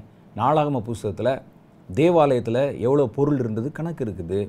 எவ்வளோ ஜனங்கள் இருந்தாங்க கணக்கு இருக்குது. இராணுவத்தில் எத்தனை பேர் புறப்பட்டாங்க, 12,000 பேர் கணக்கு இருக்குது. இதை எண்ணி அவர்களை தொகையிட்டான், கணக்கு இருக்குது. அப்போ ஏன் தாவீது கணக்கெடுக்கணும்னு சொன்னது தப்பாயா? அதுக்கு போய் கர்த்தர் ஏன் இவ்வளோ கோவப்படுகிறார்? இது மேலோட்டமாக பார்த்தா நமக்கு விளங்காது. தாவீது ஒட்டுமொத்த இஸ்ரவேலின் மேல் ராஜாவாக ஏற்படுத்தப்பட்டவன். அப்போ தேசம் வந்து பிரியெல்லாம் கிடையாது, ஒரே தேசம். தாவீது தான் 2வது ராஜா. சாலமோன் காலத்துக்கு பிறகு தான் தேசம் வந்து 2ஆ பிரியுது. அப்போ தாவீது காலத்தில் எல்லாருக்கும் ராஜாவாக தாவீது ஏற்படுத்தப்பட்டார். அப்போ இங்கே இருக்கிற எல்லா கோத்திரத்துக்கும் யூதர்களுக்கும் எல்லாருக்கும் அவர் தான் ராஜா. ஆனால் இந்த தாவீது திடீர்னு ஒரு நாள் யோசித்தார், இராணுவத்தில் அல்லது நம்ம கூட இருக்க ஜனங்களில் யூதர்கள் எவ்வளோ பேர் இருக்கிறாங்க, இஸ்ரவேலர்கள் எவ்வளோ பேர் இருக்காங்க, இப்போ பிரிவினே வரல, ஒரே நாடு, இவர் தான் ராஜா.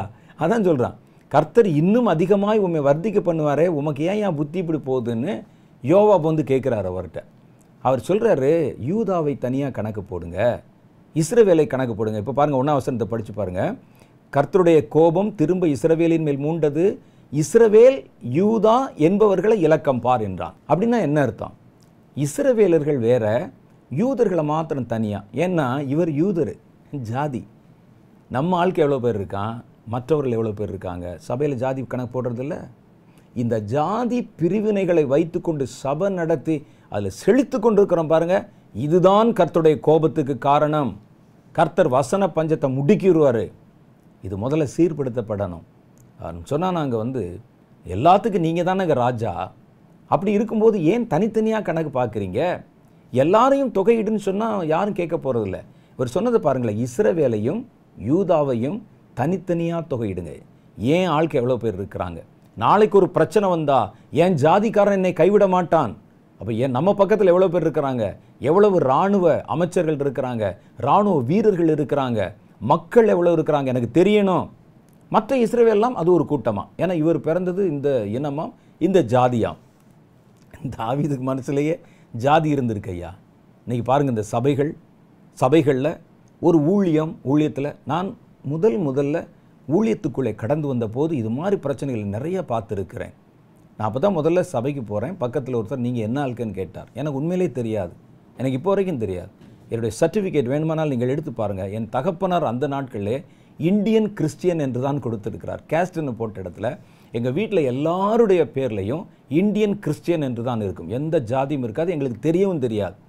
அப்போ நான் உள்ளே போன போது அவங்க கேட்பாங்க. அப்படி சில இடத்துல பிரசங்கத்துக்கு போகும்போது சுற்றி வளைச்சி கேட்பாங்க, உங்கள் சொந்தக்காரங்க இந்த ஊரில் இருக்காங்களா, அந்த ஊரில் இருக்காங்களா, நீங்கள் அப்படின்னு கேட்பாங்க. அது எல்லாவற்றிலும் வேடிக்கை என்னென்னா, ஒரு பொண்ணு சொன்னாங்க, உங்கள் மூக்கை பார்த்தாலே தெரியுது நீங்கள் என்ன ஜாதின்னு சொல்லி. எனக்கு ஆச்சரியம், மூக்கை வச்சு கூட வாயா ஜாதி தெரியும் என்று நான் நினைத்தேன். அப்போ இப்போ இந்த மாதிரி ஜாதி பார்க்கக்கூடிய காரியங்கள் இன்றைக்கு சபைகளில் ஊழியங்களில் சாதாரண நிகழ்ச்சி மாதிரி இருக்குது, சாதாரண காரியம் மாதிரி எப்பவும் நடக்கிறது தானே. இதில் என்ன இருக்குது, நம்மலாம் ஒரு ஜாதிக்காரர்கள், ஜாதிக்குன்னு ஒரு சங்கம், ஜாதிக்குன்னு ஒரு சபை அப்படின்னு உங்களுக்கு சாதாரணமாக இருக்குது. ஆனால் தேவனுடைய பார்வையிலே அது கர்த்தருடைய கோபத்தை உண்டாக்குகிற காரியம். வேதத்தில் கர்த்தருக்குள்ளே நம்ம கடந்து வந்துட்டாலே கர்த்தருடைய வேதம் சொல்லுது, யூதன் என்றுமல்ல, கிரேக்கன் என்றுமல்ல, நாம் கிறிஸ்துவுக்குள் ஒன்றாக இருக்கிறோம். நீ ஜாதி பேசும்போதே கர்த்தருடைய இரத்தத்தை மறுதலித்து விட்டாய் என்று பொருள். ஒரே இரத்தத்தில் தாகம் தீர்க்கப்பட்டவனை எப்படி நீ பிரிக்க முடியும்? எத்தனை ஊர்களில் ஒவ்வொரு ஜாதிக்கும் ஒவ்வொரு சபைகளை வச்சிருக்கிறாங்க. ஊழியத்துக்குள்ளே போகும்போது வெளியே பார்த்தா அவங்களுக்கு தெரியவே தெரியாது, நான் ஊழியக்காரன், உள்ளே போய் ஊழியம் செய்தவன், இது மாதிரி நிறைய பிரச்சனைகளை போராட்டங்களை பார்த்தவன். அவர்கள் ஜாதியை தெரிந்து கொள்வதற்கு படுகிற பாடு இருக்கு பாருங்க. தங்கள் ஜாதிக்காரர்கள் இருந்தால் தான் காணிக்க கொடுப்பாங்க, ஊழியம் செய்வாங்க. இதை பற்றி பேசினா பேசிக்கொண்டே போகலாம். இந்த பிரிவினை இன்றைக்கு புறையோடி போயிருக்கிறது. பொருளாதாரத்தின் அடிப்படையில் பிரிவினை புறையோடி போயிருக்கிறது. இங்கிலாந்து போன்ற தேசங்களில் பார்த்தீங்கன்னா நிறத்தின் அடிப்படையிலே பிரிவினைகள் புறையோடி போயிருக்கிறது.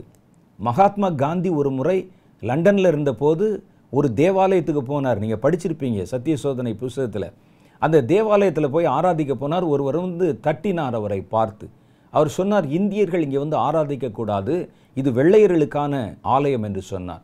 அவர் சொன்னார், இல்லைங்க, நான் ஆசியாவை சேர்ந்தவன். அவர் சொன்னார், ஆசியா கண்டத்தை சேர்ந்த யாருக்குமே இடம் இல்லைன்னு சொல்லிட்டார். இந்தியர்கள் வரக்கூடாது, ஆசியாவை சேர்ந்த யாருக்கும் வரக்கூடாது, இங்கிலாந்து பீப்புள் மாத்திரம்தான் வரலான்னு சொன்னார். அப்பொழுது காந்தி அவரை பார்த்து சொன்னார், ஆசியாவிலிருந்து வந்தவர்களுக்கு உங்கள் சபையில் இடம் இல்லைன்னா இயேசுக்கும் இங்கே இடம் இருக்க முடியாது. ஏன்னா இயேசு ஆசியாவிலிருந்து வந்தவர் தானே. அதனால் இயேசு இல்லாத சபையில் எனக்கு என்ன வேலை இருக்கிறது, நான் போகிறேன் என்று சொல்லி வெளியே போயிட்டார். இங்கே ஜாதினா அங்கே நிறம், அங்கே கலரு, பிரிவினை சபைக்குள்ள. இதை வைத்து கொண்டு ஆராதிக்கிறோம், ஆடுகிறோம், பாடுகிறோம். கர்த்தர் பொறுமையாக பார்த்துக்கிட்டே இருக்கிறார். இந்த பிரிவினைகள் புறையோடி போய் ஒரு குறிப்பிட்ட காலம் வரும் பொழுது பஞ்சம் வரப்போகிறது. கர்த்தர் பார்க்குறாரு. அந்த பூட்டி போடுவதற்கு காரணம் தேவ ஜனங்களுக்குள்ளே இப்படிப்பட்ட மாறுபாடான பிரிவினைகள் இருப்பது தான் காரணம். பாருங்க, அப்பொழுது யோவாப் வந்து கேட்டுட்டாரா, ஆகிலும் யோவாபும் இராணுவ தலைவரும் சொன்ன வார்த்தை செல்லாதபடிக்கு ராஜாவின் வார்த்தை பலத்தது. சாத்தான் சொல்கிறான், இவன் யாரா யோவாப் உனக்கு சொல்லுவது, இவன் யார் அப்னேர் உனக்கு சொல்லுவது, நீ சொன்னது தான் செய்யணும்னு. ராஜாவின் வார்த்தை பலத்தது. அப்படியே இஸ்ரவேல் ஜனங்களை தொகையிட யோவாபும் இராணுவ தலைவரும் ராஜாவை விட்டு புறப்பட்டு போனாங்க. நான் சொல்கிறத செய்ய முடியுமா முடியாதான்னு கேட்டார். சரி, நமக்கு என்ன வம்பு, புறப்பட்டு போனாங்க. யோர்தானை கடந்து காத் என்னும் ஆறுகளின் நடுவில் இருக்கிற பட்டணத்திற்கு வலது புறமான ஆராவேரிலும் யாசேரிடத்திலும் பாளையம் இறங்கி அதெல்லாம் போய் அங்கெல்லாம் கண்டுபிடிச்சு யோவாப் ஜனத்தை இலக்கம் பார்த்த தொகையை ராஜாவுக்கு கொடுத்தான். 9ஆம் வசனத்தில், இஸ்ரவேலிலே பட்டயம் உருவத்தக்க யுத்த சேவகர்கள் 8 லட்சம் பேர் இருந்தார்கள். யூதா மனுஷரில் 5 லட்சம் பேர் இருந்தாங்க. பார்த்தீங்களா, ரெண்டும் தனித்தனியாக பிரித்து ஒட்டுமொத்த இஸ்ரேலில் ரூபன், தானு, ஆசேரு, நப்தலி போன்ற இந்த எல்லா கோத்திரத்திலையும் சேர்த்து 8 லட்சம் பேராம். யூத மனுஷரில் 5 லட்சம் பேர். அப்போ இப்போவே பிரித்து கணக்கு போட்டுட்டான். நம்ம ஆட்கள், நம்ம ஜாதிக்காரங்க எவ்வளோ பேர் இருக்காங்க. இவ்விதமாக ஜனங்களை எண்ணின பின்பு ராஜாவின் இருதயம் அவனை வாதித்தது. எண்ணி முடித்த பிறகு இப்போ சாத்தான் கொஞ்சம் விலகிட்டான். தாவீதின் இருதயத்தில் ஏதோ ஒரு கலக்கம். அப்பொழுது தாவீது கர்த்தரை நோக்கி, நான் இப்படி செய்ததினால் பெரிய பாவம் செய்தேன். இப்போதும் ஆண்டவரே, உமது அடியானின் அக்கிரமத்தை நீக்கிவிடும், நான் மகா புத்தீனமாய் செய்தேன் என்றான். தாவீது காலமே எழுந்திருந்த போது தாவீதின் ஞான திருஷ்டிக்காரனாகிய அங்கிருந்த ஒரு தீர்க்கதரிசி காத் என்னும் தீர்க்கதரிசிக்கு கர்த்தருடைய வார்த்தை உண்டானது. அவன் தாவீதிடத்தில் காலையில் வந்துட்டார். தாவீது எந்திரிச்சு பார்த்தா நிற்கிறார் காத் என்ற ஒரு தீர்க்கதரிசி. கர்த்தருடைய வார்த்தை உண்டாகி அவன் சொன்னது, நீ தாவீதிடத்தில் போய் 3 காரியங்களை உனக்கு முன்பாக வைக்கிறேன். அவைகளில் ஒரு காரியத்தை நீ தேர்ந்தெடுத்துக்கொள். அதை நானே உனக்கு செய்வேன் என்று கர்த்தர் உரைக்கிறார். நானே செய்வேன். எதான் நீங்கள் படிக்க, நான் அனுப்புவேன் பஞ்சத்தை. அப்படியே காத் தாவீதிடத்தில் வந்து அவனை நோக்கி, உம்முடைய தேசத்தில் 7 வருஷம் பஞ்சம் வர வேண்டுமா, அல்லது 3 மாதம் உம்முடைய சத்துருக்கள் உம்மை பின்தொடர நீ தேசத்தை விட்டு ஓடி போகணுமா, அல்லது 3 நாட்கள் கொள்ளை நோய் வந்து ஜனங்களில் திரளான பேர் கொத்து கொத்தா மறிக்கணுமா, எது வேணும் அப்படின்னு கேட்டார். தாவீது கர்த்தருக்கு பிரியமாக இருந்ததுனால ஆப்ஷன் கொடுத்தாங்க. அவ்வளோதான். அவருக்கு மன்னிப்பு கொடுக்கல. அவர் மன்னிப்பு கேட்டாரன்னா மன்னிப்பு கொடுக்கல, ஆப்ஷன் கொடுத்தாங்க. நமக்கு கேட்குறதுக்கும் உணர்வு இல்லை. நம்ம செய்கிற தப்பை குறித்து யாராவது சுட்டி காட்டினா கூட அதுக்கு செவி கொடுக்கவும் மனசு இல்லை. கர்த்தர் ஆப்ஷன்லாம் கொடுக்க மாட்டார். பஞ்சம், சபைகளை நிரப்பும் பஞ்சம், தேசத்தை நிரப்பும் பஞ்சம், ஆகார குறைவினால் உண்டான பஞ்சம் அல்ல, தண்ணீர் தாகத்தினால் உண்டான பஞ்சம் அல்ல, வசனம் கேட்கக்கூடாத பஞ்சத்தை அனுப்புவார். தாவீது மாதிரி உட்கார வச்சு பேசிட்டா இருப்பார். கொஞ்ச நாள் சொல்லி சொல்லி பார்ப்பார். பிரிவினை பேதங்கள் உங்களுக்குள்ளே இருக்கக்கூடாது, பேசக்கூடாது. அவன் பெரியவன், இவன் பெரியவன், இந்த ஜாதி பெருசு, அந்த ஜாதி பெருசு, பேசக்கூடாது. கர்த்தர் சொல்வார், கேட்கல. தாவீது செய்த ஒரே ஒரு தவறு, எங்கள் ஆளுக்கு எவ்வளோ இருக்கிறாங்க, எங்கள் ஆளுக்கு என்று நினைத்தான் கர்த்தருடைய கோபம் வந்து விட்டது. அதே மாதிரி தான் அப்போஸ்தலர் நடவடிக்கையில் நீங்கள் பார்த்தீங்கன்னா இதே மாதிரி ஒரு சம்பவம் நடக்கும். முதல்ல அவர்கள் எல்லாவற்றையும் பொதுவாய் வைத்து அனுபவித்தார்கள். எப்போ எழுப்புதல் இந்த காலத்தில், அப்போஸ்தலர் புஸ்தகம் 2ஆம் அதிகாரத்தில். அப்போ எவனும் தன்னுடையது என்று எதையும் சொல்லலையாம். ஆனால் 6ஆவது அதிகாரம் வரும்பொழுது எங்கள் விதவைகள் திட்டமாய் இந்த பந்தி விசாரணையில் விசாரிக்கப்படவில்லை என்று கிரேக்கர்கள் யூதர்களுக்கு விரோதமாக முறுமுறுத்தார்கள் என்று எழுதியிருக்கு. அப்போ இதுவரைக்கும் எங்களுடையதுன்னு சொல்லலை. இப்போ திடீர்னு ஒரு பிரிவினை. அந்த பிரிவினை வந்து எங்கள் விதவைகள், எங்கள் ஆட்களுக்கு நீங்கள் சரியாக சாப்பாடு போடலையான்னு சொன்னாங்க. எழுப்புதல் நின்று விட்டது. மறுபடியும் அதை சரிப்படுத்தின பிறகு தான் கர்த்தர் மறுபடியும் ரட்சிக்கப்படுகிறவர்களை சபையிலே சேர்த்து வந்தார். இன்றைக்கி சபையில் ரட்சிப்பு வரல, சபையில் பிரச்சனை இருக்குது, இப்படியே பேசிகிட்டே இருக்கிறாமே, அதுக்கு என்ன காரணம் இருக்குது உள்ளே நம்ம கவனித்து பார்க்கணும். இதை நீங்கள் அப்படியே விட்டுட்டீங்கன்னா 7 வருஷ பஞ்சம் வந்துச்சு பாருங்கள், அதே போல் ஒரு பஞ்சத்தை கர்த்தர் சபைகள் மேலே கண்டிப்பாய் அனுப்புவார். அதைத்தான் ஆமோஸின் புஸ்தகம் நமக்கு சொல்லுகிறதுங்க. அந்த பஞ்சம் பயங்கரமான பஞ்சம் வந்துருச்சுன்னா அவ்வளோதான், உங்கள் ஆவிக்குரிய பலம் போயிடும். நீங்கள் சாத்தானை எதிர்க்க முடியாது. பட்டயம் இருக்குன்னு நினைப்பீங்க, அது அட்டக்கத்தியாக இருக்கும். ஒரே அடி கீழே அவன் உங்களை விழத்தள்ளிடுவான். புத்தி மழுங்கி போயிடும். சாத்தான் செய்கிற தந்திரத்துக்கு உடன்பட்டு விடுவீர்கள், ஏமாற்றப்பட்டு விடுவீர்கள், வஞ்சிக்கப்பட்டு விடுவீர்கள். வசனத்தை மாத்திரம் விட்டு கொடுத்துடாதீங்க. வசன பஞ்சம் வருவதற்கு விட்டு கொடுத்துடாதீங்க. அந்த வசன பஞ்சத்தை கொண்டு வருவதற்குத்தான் சாத்தான் இன்றைக்கு சபைகளுடைய இருதயத்தை நிரப்பி கொண்டிருக்கிறான்.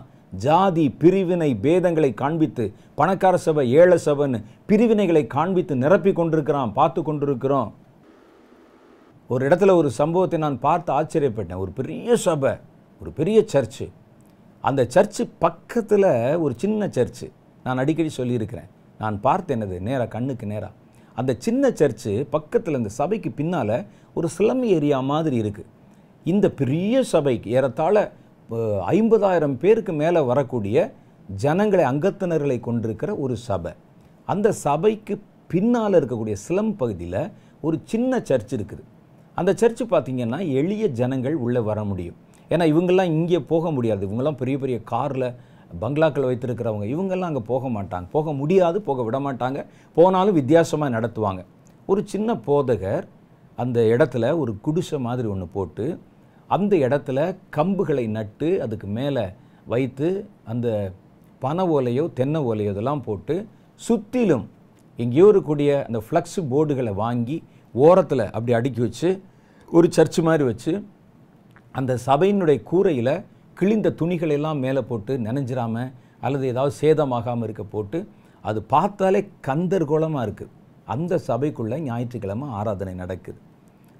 அது பல எளிய ஜனங்கள் அங்கே வர்றாங்க, கைதட்டி சந்தோஷமாக ஆர்ப்பரிக்கிறாங்க. நான் பார்த்து ஆச்சரியப்பட்டேன். என் மனதில் ஒரு கேள்வி எழும்பிற்று.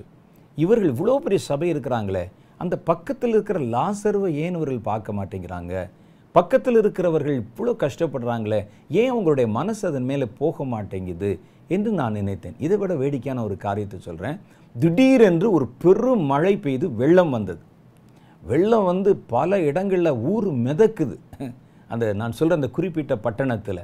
அப்போ இந்த பெரிய சபையினர் என்ன செய்கிறாங்க, அந்த வெள்ளம் வந்தபோது ஒரு வண்டி ஒன்று எடுத்துக்கொண்டு, ஒரு வாகனத்தை பிடித்து கொண்டு, ஒரு வேன் எடுத்து சாப்பாடு, பொட்டணம், பிஸ்கட்டு, அப்புறம் இன்னும் இந்த மாதிரி பன்னு, அத்தியாவசிய பொருள்கள் இதெல்லாம் எடுத்துக்கொண்டு வீதியில் போய், நல்ல மெயின் ரோட்டில் போய் அங்கு தெருவில் இருக்கிறவர்களுக்கு அதெல்லாம் பகிர்ந்து கொடுக்குறாங்க. கொடுத்து ஃபோட்டோஸ் ஒரு பக்கம், ஃபேஸ்புக்கில் ஒரு பக்கம், ஸ்டேட்டஸ் ஒரு பக்கம் போடுறாங்க.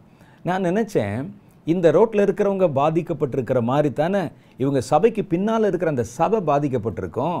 அது தண்ணியில் வந்து மூழ்கியே போயிருக்குமே. ஏன் அவங்கள பற்றி இவங்க எதுவும் நினைக்கல? ஏன் அவர்களுக்கு எதுவும் செய்யவே இல்லை. எனக்கு தெரியும், நான் தெரியாமல் எதையும் தப்பாக சொல்ல மாட்டேன்.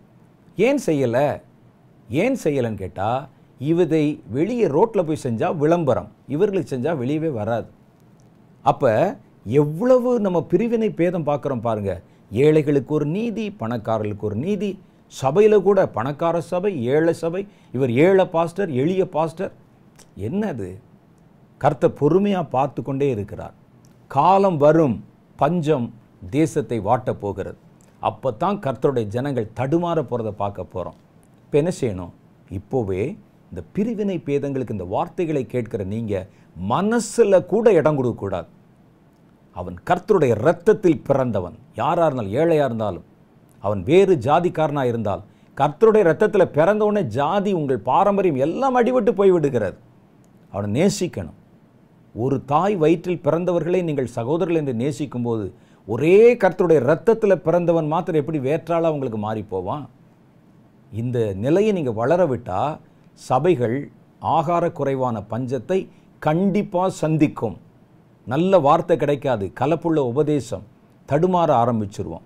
ரெண்டாவது காரியம் பாருங்கள், ஒரு தேசத்தில் பஞ்சத்தை கர்த்தர் வரவிடுவதற்கு ஜனங்கள்கிட்ட என்ன காரியம் இருக்குது?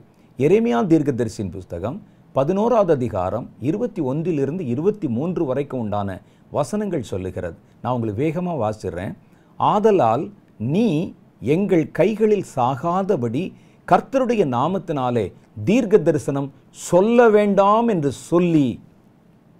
எரேமியா தீர்க்க தரிசனம் சொல்ல கர்த்தர் இப்படி சொல்றார். ஐயா, கர்த்தருடைய வார்த்தை சொல்லுகிறது, பேசக்கூடாது, இதெல்லாம் சொல்லி எங்களை பயமுறுத்தக்கூடாது என்று சொல்லி உன் பிராணனை வாங்க தேடுகிற, இந்த எரேமியா இருந்தால் தானே பேசுவான், உன்னை கொல்ல வேண்டும் என்று தேடுகிற ஆனதோத்தின் மனுஷரை குறித்து கர்த்தர் சொல்லுகிறார். இதோ நீங்கள் செய்த இந்த காரியத்து நிமித்தம் உங்களை நான் விசாரிப்பேன். இள வயதுள்ளவர்கள் பட்டயத்திலே சாவார்கள், உங்கள் குமாரரும் குமாரத்திலும் பஞ்சத்திலே சாவார்கள். எப்போ கர்த்தர் பேசின வார்த்தையை வேண்டாம் என்று அல்ல தட்டி, கர்த்தருடைய வார்த்தையை பேசினதுக்காக கர்த்தருடைய ஊழியக்காரனை தண்டித்தீர்கள் பாருங்கள். அதனால கர்த்தர் பஞ்சத்திலே சாவை வரவழைக்கிறார். இந்த பாவம், கொடிய பாவம். கர்த்தருடைய வார்த்தை அலட்சியம் பண்ணப்பட்டா கர்த்தர் அந்த இடத்துல பஞ்சத்தை கொண்டு வருகிறார். இன்னைக்கு பெரிய பெரிய சபைகள் இருக்கிறது, பெரிய பெரிய ஆராதனை கூடங்கள் இருக்கிறது, திரளான ஜனங்கள் வர்றாங்க, வசனம் தான் அங்கே இல்லை. கர்த்தருடைய வார்த்தை புறம்பே தள்ளியாச்சு. Entertainment Christianity. இன்னைக்கு பார்த்தீங்கன்னா ஆராதனையில் என்டர்டெயின்மெண்ட், அதான் முழுசா டான்ஸு, பாட்டு, கூத்து, கதை, சிரிப்பு. ஒரு பப்பில் பாரில் எப்படி இருப்போமோ அது மாதிரி இன்னைக்கு சபையினுடைய தன்மை மாற்றப்பட்டு வசனம் தள்ளுபடி ஆகிவிட்டது. கர்த்தருடைய வசனத்தை பேசக்கூடாதுன்னு கர்த்தருடைய வசனத்தை தள்ளுன பாரு, கர்த்தர் உன் ஆதரவு கோலாகிய ஆகாரத்தை முறித்து போடுவார். எழும்புகிற உங்கள் இளம் தலைமுறை, உங்கள் விசுவாசிகள், ஊழியக்காரர்கள் இந்த பஞ்சத்திலே சாவார்கள். கர்த்தருடைய வசனம் கிடைக்காம எதையோ ஒன்றை நம்பிக்கொண்டு, இதுதான் கிறிஸ்தவம் என்று நினைத்து கொண்டு, இதுதான் ரட்சிப்பு என்று நினைத்து கொண்டு, இதுதான் அபிஷேகம் என்று நினைத்து கொண்டு ஒரு தலைமுறையே பஞ்சத்தில் செத்து போயிடும். இப்போவே வசனம் கிடைக்கலையே. நான்லாம் ரட்சிக்கப்பட்டு சபைக்கு போன காலத்தில் எங்கள் போதகர்கள் 3 மணி நேரம் பேசுவாங்க செய்தியே. இன்றைக்கி அவ்வளோ நேரம் யார் பேசுவது, யார் கேட்பது? ஐயோ போர் அடிக்குன்னு சொல்லி எந்திரிச்சு போயிடுறோமே. இன்றைக்கி எல்லாம் நமக்கு என்டர்டெயின்மெண்ட் தானே இருக்கணும். இன்றைக்கி எல்லாம் நமக்கு ஆட்டம் பாட்டம் கொண்டாட்டம் இவ்வளோதானே இருக்கணும். மாம்சத்தில் உண்டாகிற அந்த ஒரு சந்தோஷத்துக்கு தானே இன்றைக்கி சபைக்கு போய் கொண்டிருக்கிறோம். கர்த்தருடைய வசனத்தை வேண்டாம் என்று நீங்கள் எப்போ தள்ளுனீங்களோ கர்த்தர் உன்னுடைய தலைமுறையை பஞ்சத்திலே சாகடிப்பார். அது என்ன பஞ்சம்? உங்கள் பிள்ளைகளுக்கு வசனமே கிடைக்காத பஞ்சம் வந்துடும். அதுதான் கர்த்தருடைய வேதம் சொல்லுது. 3வது காரியம் பாருங்கள், கள்ள ஊழியங்களுக்கும் கள்ள தீர்க்கதரிசிகளுக்கும் செவி கொடுத்தால் கர்த்தர் தேசத்தில் பஞ்சத்தை வரவிடுவார். எரேமியா தீர்க்கதரிசியின் புஸ்தகம் 14வது அதிகாரம் 14, 15 ஆகிய வசனங்கள். அப்பொழுது கர்த்தர் என்னை நோக்கி, நல்லா கவனிங்க, தான் ரொம்ப முக்கியம். இன்னைக்கு நிறைய நடந்து கொண்டிருக்கிற தவறு இதுதான் நடக்குது. அப்பொழுது கர்த்தர் என்னை நோக்கி, தீர்க்கதரிசிகள் என் நாமத்தை கொண்டு பொய்யாய் தீர்க்க தரிசனம் சொல்லுகிறார்கள். நான் அவர்களை அனுப்பினதும் இல்லை, அவர்களுக்கு கற்பித்ததும் இல்லை, அவர்களோட பேசினதும் இல்லை. அவர்கள் கள்ள தரிசனத்தையும் கள்ள சகுனத்தையும் இல்லாத விசேஷத்தையும் தங்கள் இருதயத்தின் கபடத்தையுமே உங்களுக்கு தீர்க்க தரிசனமாய் சொல்லுகிறார்கள். இன்னைக்கு ஒரு கூட்டம் தீர்க்க தரிசனம் இதே மாதிரி தான் எந்திரிச்சு வந்திருக்கிறாங்க. தேவையில்லாத தங்களை உயர்த்தி கொள்ளுகிற, விளம்பரம் பண்ணி கொள்ளுகிற காரியங்களை தீர்க்க தரிசனம்னு சொல்கிறாங்க. சொல்கிறார், உங்கள் செல்ஃபோனுடைய உங்கள் ஃபோன் நம்பர் நான் சொல்லவா சொல்கிறார். சொன்ன உடனே எல்லாம் கைதட்டுறாங்க. பாருங்கள் எவ்வளோ பெரிய தீர்க்கதரிசி பாருங்கள். ஒரு மனிதனுடைய கூட்டத்தில் இருக்கிற ஒரு ஆளுடைய செல்ஃபோன் நம்பரை சொல்கிறார். ஐயா, எரேமியாட்ட போய் சொல்லுங்க, அதை உங்களுக்கு இப்படிலாம் தீர்க்க தரிசனம் சொல்ல தெரியுமா ஐயா, உங்கள் செல்ஃபோனுடைய நம்பரை உனக்கு சொல்ல தெரியுமான்னு கேளுங்க போய் அவர்கிட்ட. அப்புறம் நீங்கள் நல்லா உயிரோட திரும்பி வந்தால் பேசிக்கொள்ளலாம். பாருங்க சொல்கிறாங்க, இது தீர்க்க தரிசனமா? அதை உடனே அதை கைதட்டி சந்தோஷப்பட்டு, பாருங்கள் கர்த்தர் எவ்வளோ பெரிய தீர்க்க தரிசியை தேசத்தில் எழுப்பி இருக்கிறார், ஃபோன் நம்பர்லாம் சொல்லிட்டாரு அப்படின்னு சொல்லி. அப்போ இல்லாத விசேஷத்தையும் கபடான காரியங்கள், சில ஆள் அப்படி தரிசனம்ங்கிற பேரில் இப்போ தான் நாங்கள் பரலோகத்தில் சாப்பிட்டு கையை கழுவிட்டு கையை கூட காயெல்லாம் வந்துட்டேன்பாங்க. கேட்டிருக்கீங்களே? ஒரு ஊழியக்காரர் ஒரு போதகர் சொல்கிறார், எங்கள் வீட்டில் சமைச்சு வச்சுட்டு போய் ஆராதனை போயிட்டு வந்து பார்க்குறோம், காணோம். நான் ஜெபித்தேன், என்ன டேபிள் மேலே வச்சுட்டு போனோமே, எனக்கு ரொம்ப விருப்பமான அந்த பாயாசத்தை மனைவி செஞ்சுருந்தா வச்சுட்டு போனேனே, காணமேன்னு சொல்லி தேடி பார்த்து சுத்தமாக இருக்குது, கழிவு வச்சுருக்கு. நான் ஜெபித்தேன், எங்கே போச்சு ஆண்டவரே, ஒரு பூனை குடிச்சிருந்தா கூட மூடியெல்லாம் தட்டி விட்டுருக்குமே, இது மூடியெல்லாம் போட்டே இருக்கே அப்படின்னு ஜெபித்த போது ஒரு சத்தம் கேட்குது, நான் தான். என்னது நான் தான்? கர்த்தர் சொல்கிறாரு, என் தூதர்கள் நான் வந்து உங்கள் வீட்டில் இருக்கிற இவர் அங்கே போய் ஆராதிச்சுக்கிட்டு இருக்கிறாரு, ஆனால் கர்த்தர் வீட்டுக்கு வந்துட்டார். இது என்னையா லாஜிக் யோசிச்சு பாருங்கள். அப்போ நீங்கள் அங்கே போய் யாரை ஆராதிச்சிங்க? அங்கே யார் இருந்தா? வந்து பார்த்தால் இங்கே சுவையான அந்த பாயசம் இருந்தது, நான் சாப்பிட்டுட்டேன், அடுத்த முறை நான் வருவேன், உன்னுடைய மனைவி செஞ்சு வைக்க சொல்லுன்னு பப்ளிக்கில் சாட்சியாக சொல்கிறார். அதை ஜனங்கள் கைதட்டுறாங்க, காணிக்க கொடுக்குறாங்க. இது எங்கே போகிறது? இதை நீங்கள் நல்லா யோசிச்சு பாருங்கள். இதனால் யாருக்கு என்ன பக்தி விருத்தி உண்டாகிறது?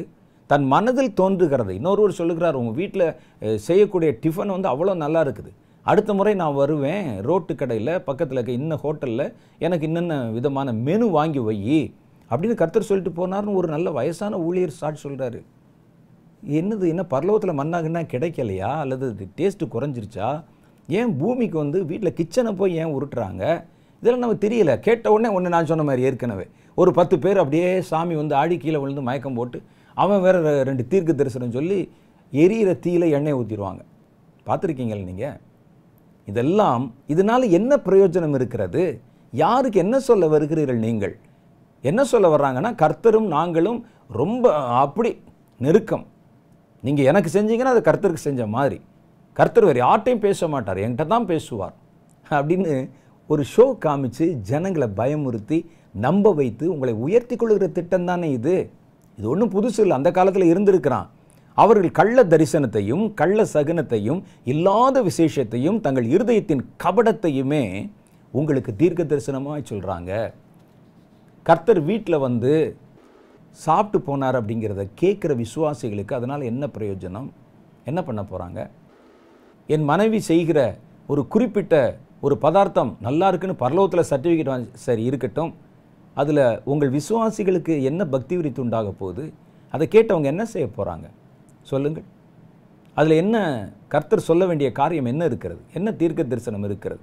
என்னுடைய செல்ஃபோன் நம்பரை சொல்கிறதுனால எனக்கு என்ன காரியம் நடந்து விட போகிறது? அப்போ இதுதான், ஆதலால் நான் அனுப்பாதிருந்தும் 15வது வசனம், ஆதலால் நான் அனுப்பாதிருந்தும் என் நாமத்தை கொண்டு தீர்க்க தரிசனம் சொல்லி இந்த தேசத்தில் பட்டயமும் பஞ்சமும் வருவதில்லை என்கிற தீர்க்கதரிசிகளை குறித்து இப்படிப்பட்ட தீர்க்கதரிசிகள் பட்டயத்தாலும் பஞ்சத்தாலும் சாவார்கள். இப்படி சொன்னானே, என் வசனத்துக்கு புறம்பா வார்த்தைக்கு புறம்பா பேசினானே, அவன் வேத வசனமாகி ஆகாரம் கிடைக்காத பஞ்சத்தினாலே செத்து போவான், பஞ்சத்திலே சாவார்கள். சரி, அவன் போகட்டும்.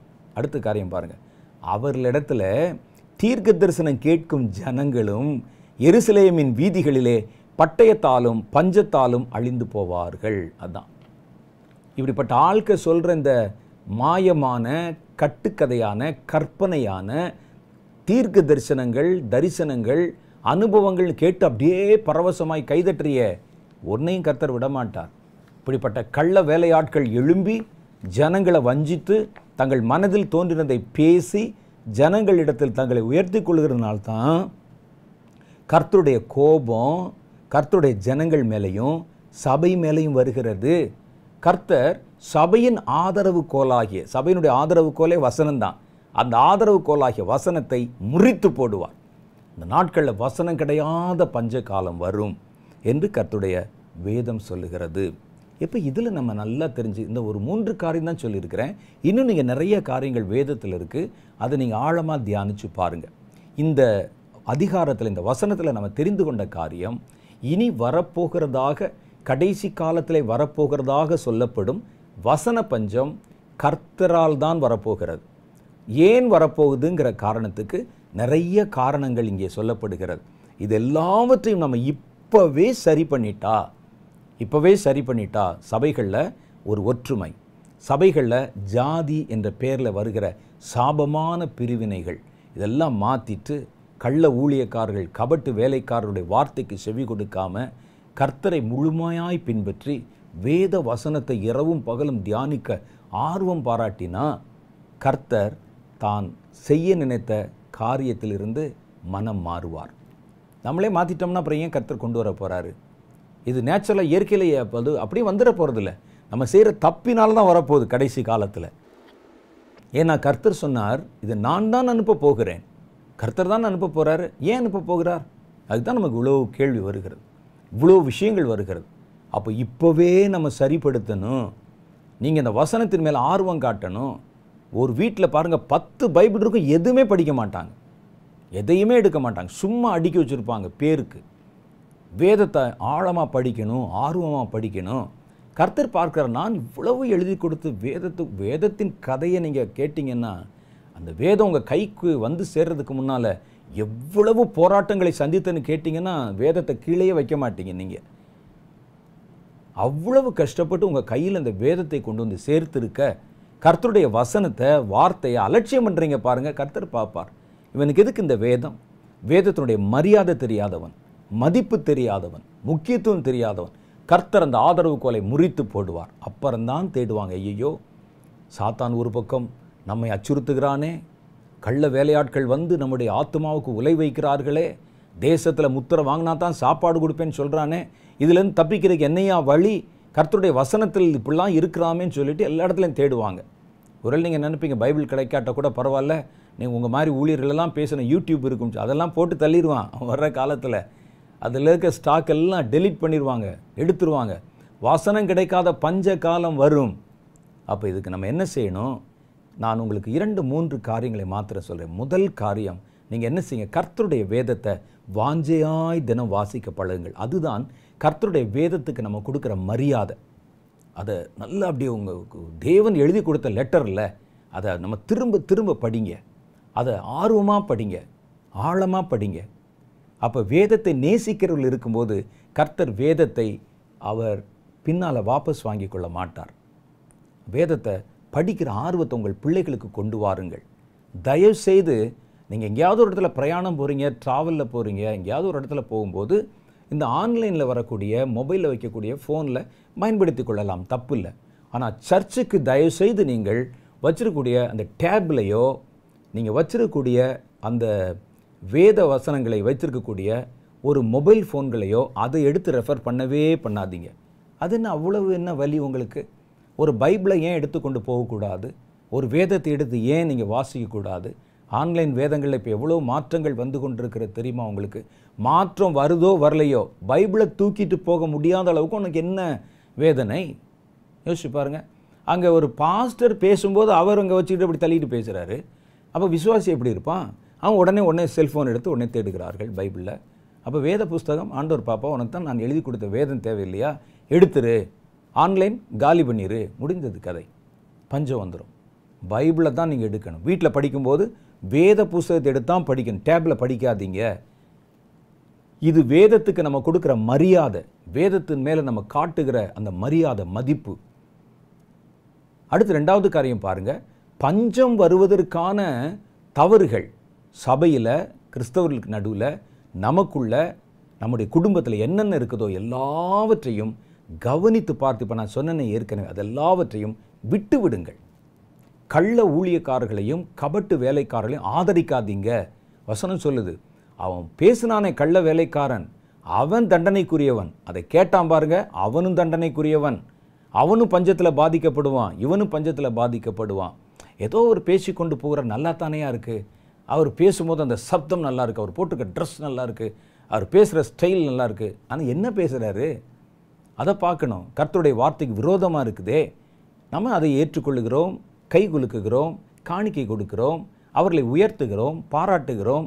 வேதம் சொல்லுது, அவனுக்கு வர்ற அதே தண்டனை அவர்களை ஏற்றுக்கொண்டவர்களுக்கும் வரும் என்று. இதெல்லாவற்றையும் சமன் செய்து விட வேண்டும்.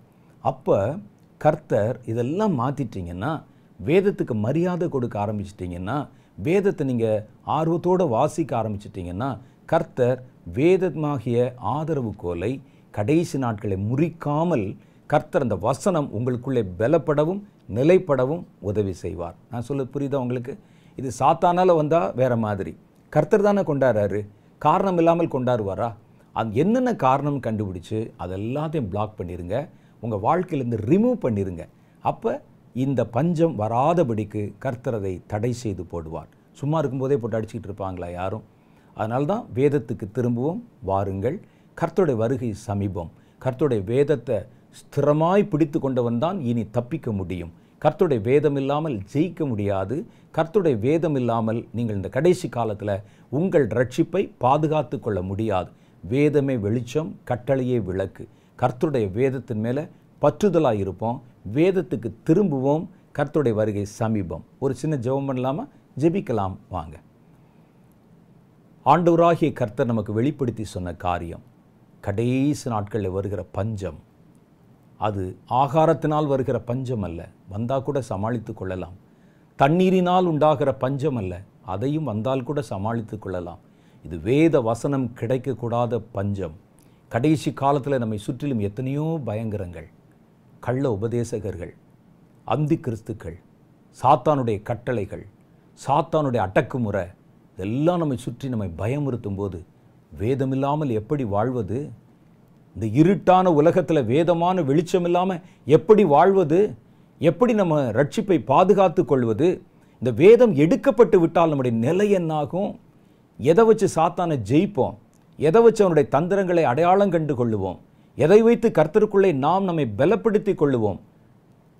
ஆகாரம் கிடைக்காத பஞ்ச காலத்தில் கூட மனுஷன் அப்பத்தினால மாத்திரமல்ல கர்த்தருடைய வாயிலிருந்து பிறக்கும் வார்த்தையினாலே பிழைப்பான் என்றால் அந்த வார்த்தையும் கிடைக்கலன்னா நாங்கள் எப்படிப்பட்ட ஒரு கொடிய பஞ்சத்திலே நீங்கள் மாற்றிக்கொள்வோம்? ஆண்டவரிடத்திலே மனம் திரும்புவோம். பஞ்சம் வருவதற்கு காரணங்கள் என்ன? பிரிவினை. ஆமாம் ஆண்டவரே, எங்கள் சபையில் பிரிவினை இருக்குது, என் மனசில் அந்த பிரிவினை இருக்குது, ஜாதி வெறி இருக்கிறது. தாவீது ஒரு சின்ன தவறு செய்த போது தேசத்தில் பஞ்சத்தை கொண்டு வருவேன் என்று சொல்லி எச்சரித்தீரே. ஆண்டவரே, எங்கள் வாழ்க்கையில், எங்கள் சபையில், ஆண்டவரே, கிறிஸ்தவ சமுதாயத்தில் நாங்கள் எவ்வளவு பிரிவினைகளை பாராட்டி கொண்டிருக்கிறோம். பணத்தின் பேரால், பொருளாதாரத்தின் பேரால் பிரிவினை, ஜாதியின் பேரால் பிரிவினை, ஒவ்வொரு ஜாதிக்கும் ஒவ்வொரு கட்டடம், ஒவ்வொரு ஜாதிக்கும் ஒவ்வொரு சபை, ஒவ்வொரு ஆலயம் என்று சொல்லி நாங்கள் யாரை ஆராதிக்க போகிறோம்? தேவனே, கர்த்தருக்கு விரோதமான காரியத்தை செய்து கர்த்தரை ஆராதிப்பது எப்படி? இவைகள் எல்லாவற்றையும் நாங்கள் தடை செய்யும்படிக்கு எங்கள் மனசிலிருந்து அவைகள் எல்லாவற்றையும் அப்புறப்படுத்துகிறோம் ஆண்டவரே. அவைகளை அப்புறப்படுத்துகிறோம். கள்ள தீர்க்கதரிசிகளின் வார்த்தைகளை கேட்டு உலகாங்கிதம் அடைந்து அவருடைய கைகளை தாங்கி பிடிச்சோமே, அவர்களுடைய ஊழியத்துக்கு நாங்கள் சப்போர்ட் பண்ணோமே, அவர்கள் இன்றைக்கு வளர்ந்து பெருகி இருப்பதற்கு நாங்களும் தானே காரணம். அவன் பேசுறது என்ன என்பதை கூட கவனிக்காம, கர்த்தரை கொச்சைப்படுத்துகிறார்கள் என்பது கூட புரிந்து கொள்ளாம, கர்த்தருடைய வசனத்துக்கு எதிராக பேசுகிறார்கள் என்று கூட தெரிந்து கொள்ளாம, அவர்கள் சொல்லுகிற தரிசனம், அனுபவம் எல்லாம் வேதத்துக்கு புறம்பானது என்று கூட தெரிந்து கொள்ளாம, நாங்கள் எங்கள் இருதயத்தில் விருப்பம் கொண்டு அவருடைய வார்த்தைக்கு செவி கொடுத்தோம், அவர்களை பாராட்டினோம், புகழ்ந்தோம், அவர்களை தீர்க்கதரிசிகள் என்று நம்பினோம். கள்ள தீர்க்க தரிசனம் சொன்னவனுக்கு எப்படியோ அதை கேட்டவனுக்கும் அப்படியேன்னு சொல்லியிருக்கேன் ஆண்டவரே. நாங்கள் மனம் திரும்புகிறோம் அப்பா, உம்முடைய வேதத்துக்கு மனம் திரும்புகிறோம் ஆண்டவரே. வரங்கள் இல்லைன்னு நாங்கள் சொல்லலை, தீர்க்க தரிசனம் இல்லைன்னு சொல்லலை, ஆனால் சொல்லப்படுகிற எல்லா தீர்க்க தரிசனமும் தேவனுடையது என்று நாங்கள் நம்பவில்லை. தேவன் பேசின வார்த்தைகளை அடையாளம் கண்டுகொள்ள எங்களுக்கு வேத வசனம் வேணும் ஆண்டவரே, கர்த்தருடைய வார்த்தை வேணும் ஆண்டவரே, கர்த்தருடைய அதிகாரம் எங்களுக்கு வேணும் ஆண்டவரே. கர்த்தருடைய வார்த்தையை நாங்கள் அல்ல தட்டினதுனால, எரேமியாவின் காலத்தில் எரேமியாவை கூப்பிட்டு கர்த்தருடைய வசனத்தை பேசாத, கர்த்தருடைய வார்த்தைகளை சொல்லாதன்னு சொல்லி மிரட்டுனதுனால தேசத்தில் பஞ்சம் வந்தது என்று வேதத்தை எழுதியிருக்குதே. கர்த்தருடைய வார்த்தையை நாங்கள் வேண்டாம் என்று உதறினோம், அதை ஒதுக்கி வைத்தோம். வேத வசனத்தை வாசிப்பதில் நாங்கள் ரொம்ப தாமதமாக இருக்கிறோம் ஆண்டவரே. ஏதாவது ஒரு நேரம், ஏதாவது ஒரு சமயம், ஏதாவது ஒரு நேரத்தில் தான் அந்த பைபிளை எடுத்து படித்து கொண்டிருக்கிறோம் அப்பா. கர்த்தாவே, உம்முடைய வேதத்தில் பிரியமாயிருந்து அதை வாசிக்கணும்னு வேதத்தில் எழுதியிருக்க அந்த பிரியத்தை எங்கள் மனசில் தாரும். நாங்கள் செய்கிற இந்த தவறுகளால் எங்கள் கையில் இருக்கிற வேதத்தை தயவு செய்து பறித்து விடாதிரும் ஆண்டவரே. இது போச்சுன்னா நாங்கள் சாத்தானை எதிர்க்க முடியாது, அந்தி கிறிஸ்துவை எதிர்க்க முடியாது, எங்களை பலப்படுத்தி கொள்ள முடியாது. பொல்லாத ஆண்டவரை விபச்சார சந்ததியான ஜனங்களோட நாங்கள் கலந்து போக வேண்டி வரும். எங்கள் ஆவிக்குரிய வாழ்க்கையை நாங்கள் மேம்படுத்தி கொள்ள முடியவே முடியாது. சாத்தானுடைய திட்டங்களுக்கு நாங்களும் அடிமைகளாய் பின்பற்றி போக வேண்டிய சூழ்நிலை வந்துவிடும். எங்கள் வேதத்தை எங்கள் கையிலே தாரும். நாங்கள் வேதத்துக்கு திரும்புகிறோம், கர்த்தருடைய வேதத்துக்கு திரும்புகிறோம். இது கர்த்தருடைய வேதத்துக்கு திரும்ப வேண்டிய நேரம், கர்த்தருடைய வேதத்துக்கு திரும்ப வேண்டிய பருவம். கர்த்தாவே, உம்முடைய நீர் கொடுத்த வேதத்திற்காக கோடான கோடி ஸ்தோத்திரங்களை செலுத்துகிறோம். எங்கள் இளம் தலைமுறையினர் கர்த்தர் எழுதி கொடுத்த வேதத்தை வாசிக்கவும், நேசிக்கவும், சுவாசிக்கவும் அவர்களுக்கு அனுகிரகம் தாரும். என் ஜெபத்தை ஏற்றுக்கொள்ளும். இயேசுவின் நாமத்தில் என் ஜெபங்களை ஏற்றுக்கொள்ளும் எங்கள் பிதாவே, ஆமென். இதுவரைக்கும் ஆண்டவராகிய கர்த்தர் உங்களோட தெளிவாய் பேசினார். வேதம் நமக்கு எதுக்கு முக்கியம்? வேதத்தை கொண்டு நம்ம என்னென்னலாம் கடைசி காலத்தில் செய்யணும்? வேதம் இல்லாவிட்டால் கடைசி காலத்தில் நம்முடைய வாழ்க்கை எப்படி மாறும்? ஆனால் வேதத்தை நாம் இழந்து போவதற்கு என்னென்ன விதமான அசந்தர்ப்பங்கள் இருக்கிறது, இதெல்லாவற்றையும் குறித்து கர்த்தர் இன்றைக்கு தெளிவாக பேசினார். வேதத்தை விட்டுட்டிங்கன்னா கடைசி காலத்தில் வருகிற அலையில் ஒரு சிறு துரும்பை போலவும் எறும்பை போலவும் அடித்து கொண்டு போகப்பட்டு விடுவோம். கர்த்தருடைய வேதம் எப்போதும் நம்முடைய இருதயத்தில் இருக்கணும். கர்த்தருடைய வேதத்தை நம்ம எப்போதும் கரங்களில் சுமக்கணும். கர்த்தராகிய தேவன் உங்களை தம்முடைய பூரண சமாதானத்திலே ஆண்டு வழிநடத்தி பாதுகாப்பாராக. நம்முடைய கர்த்தராகிய இயேசு கிறிஸ்துவின் கிருபையும் பிதாவாகிய தேவனுடைய அன்பும் பரிசுத்த ஆவியின் அந்யோன்ய ஐக்கியமும் இன்றும் என்றுமான சதா காலங்களிலும் உங்களிடத்தில் நிலைத்திருப்பதாக. ஆமென்.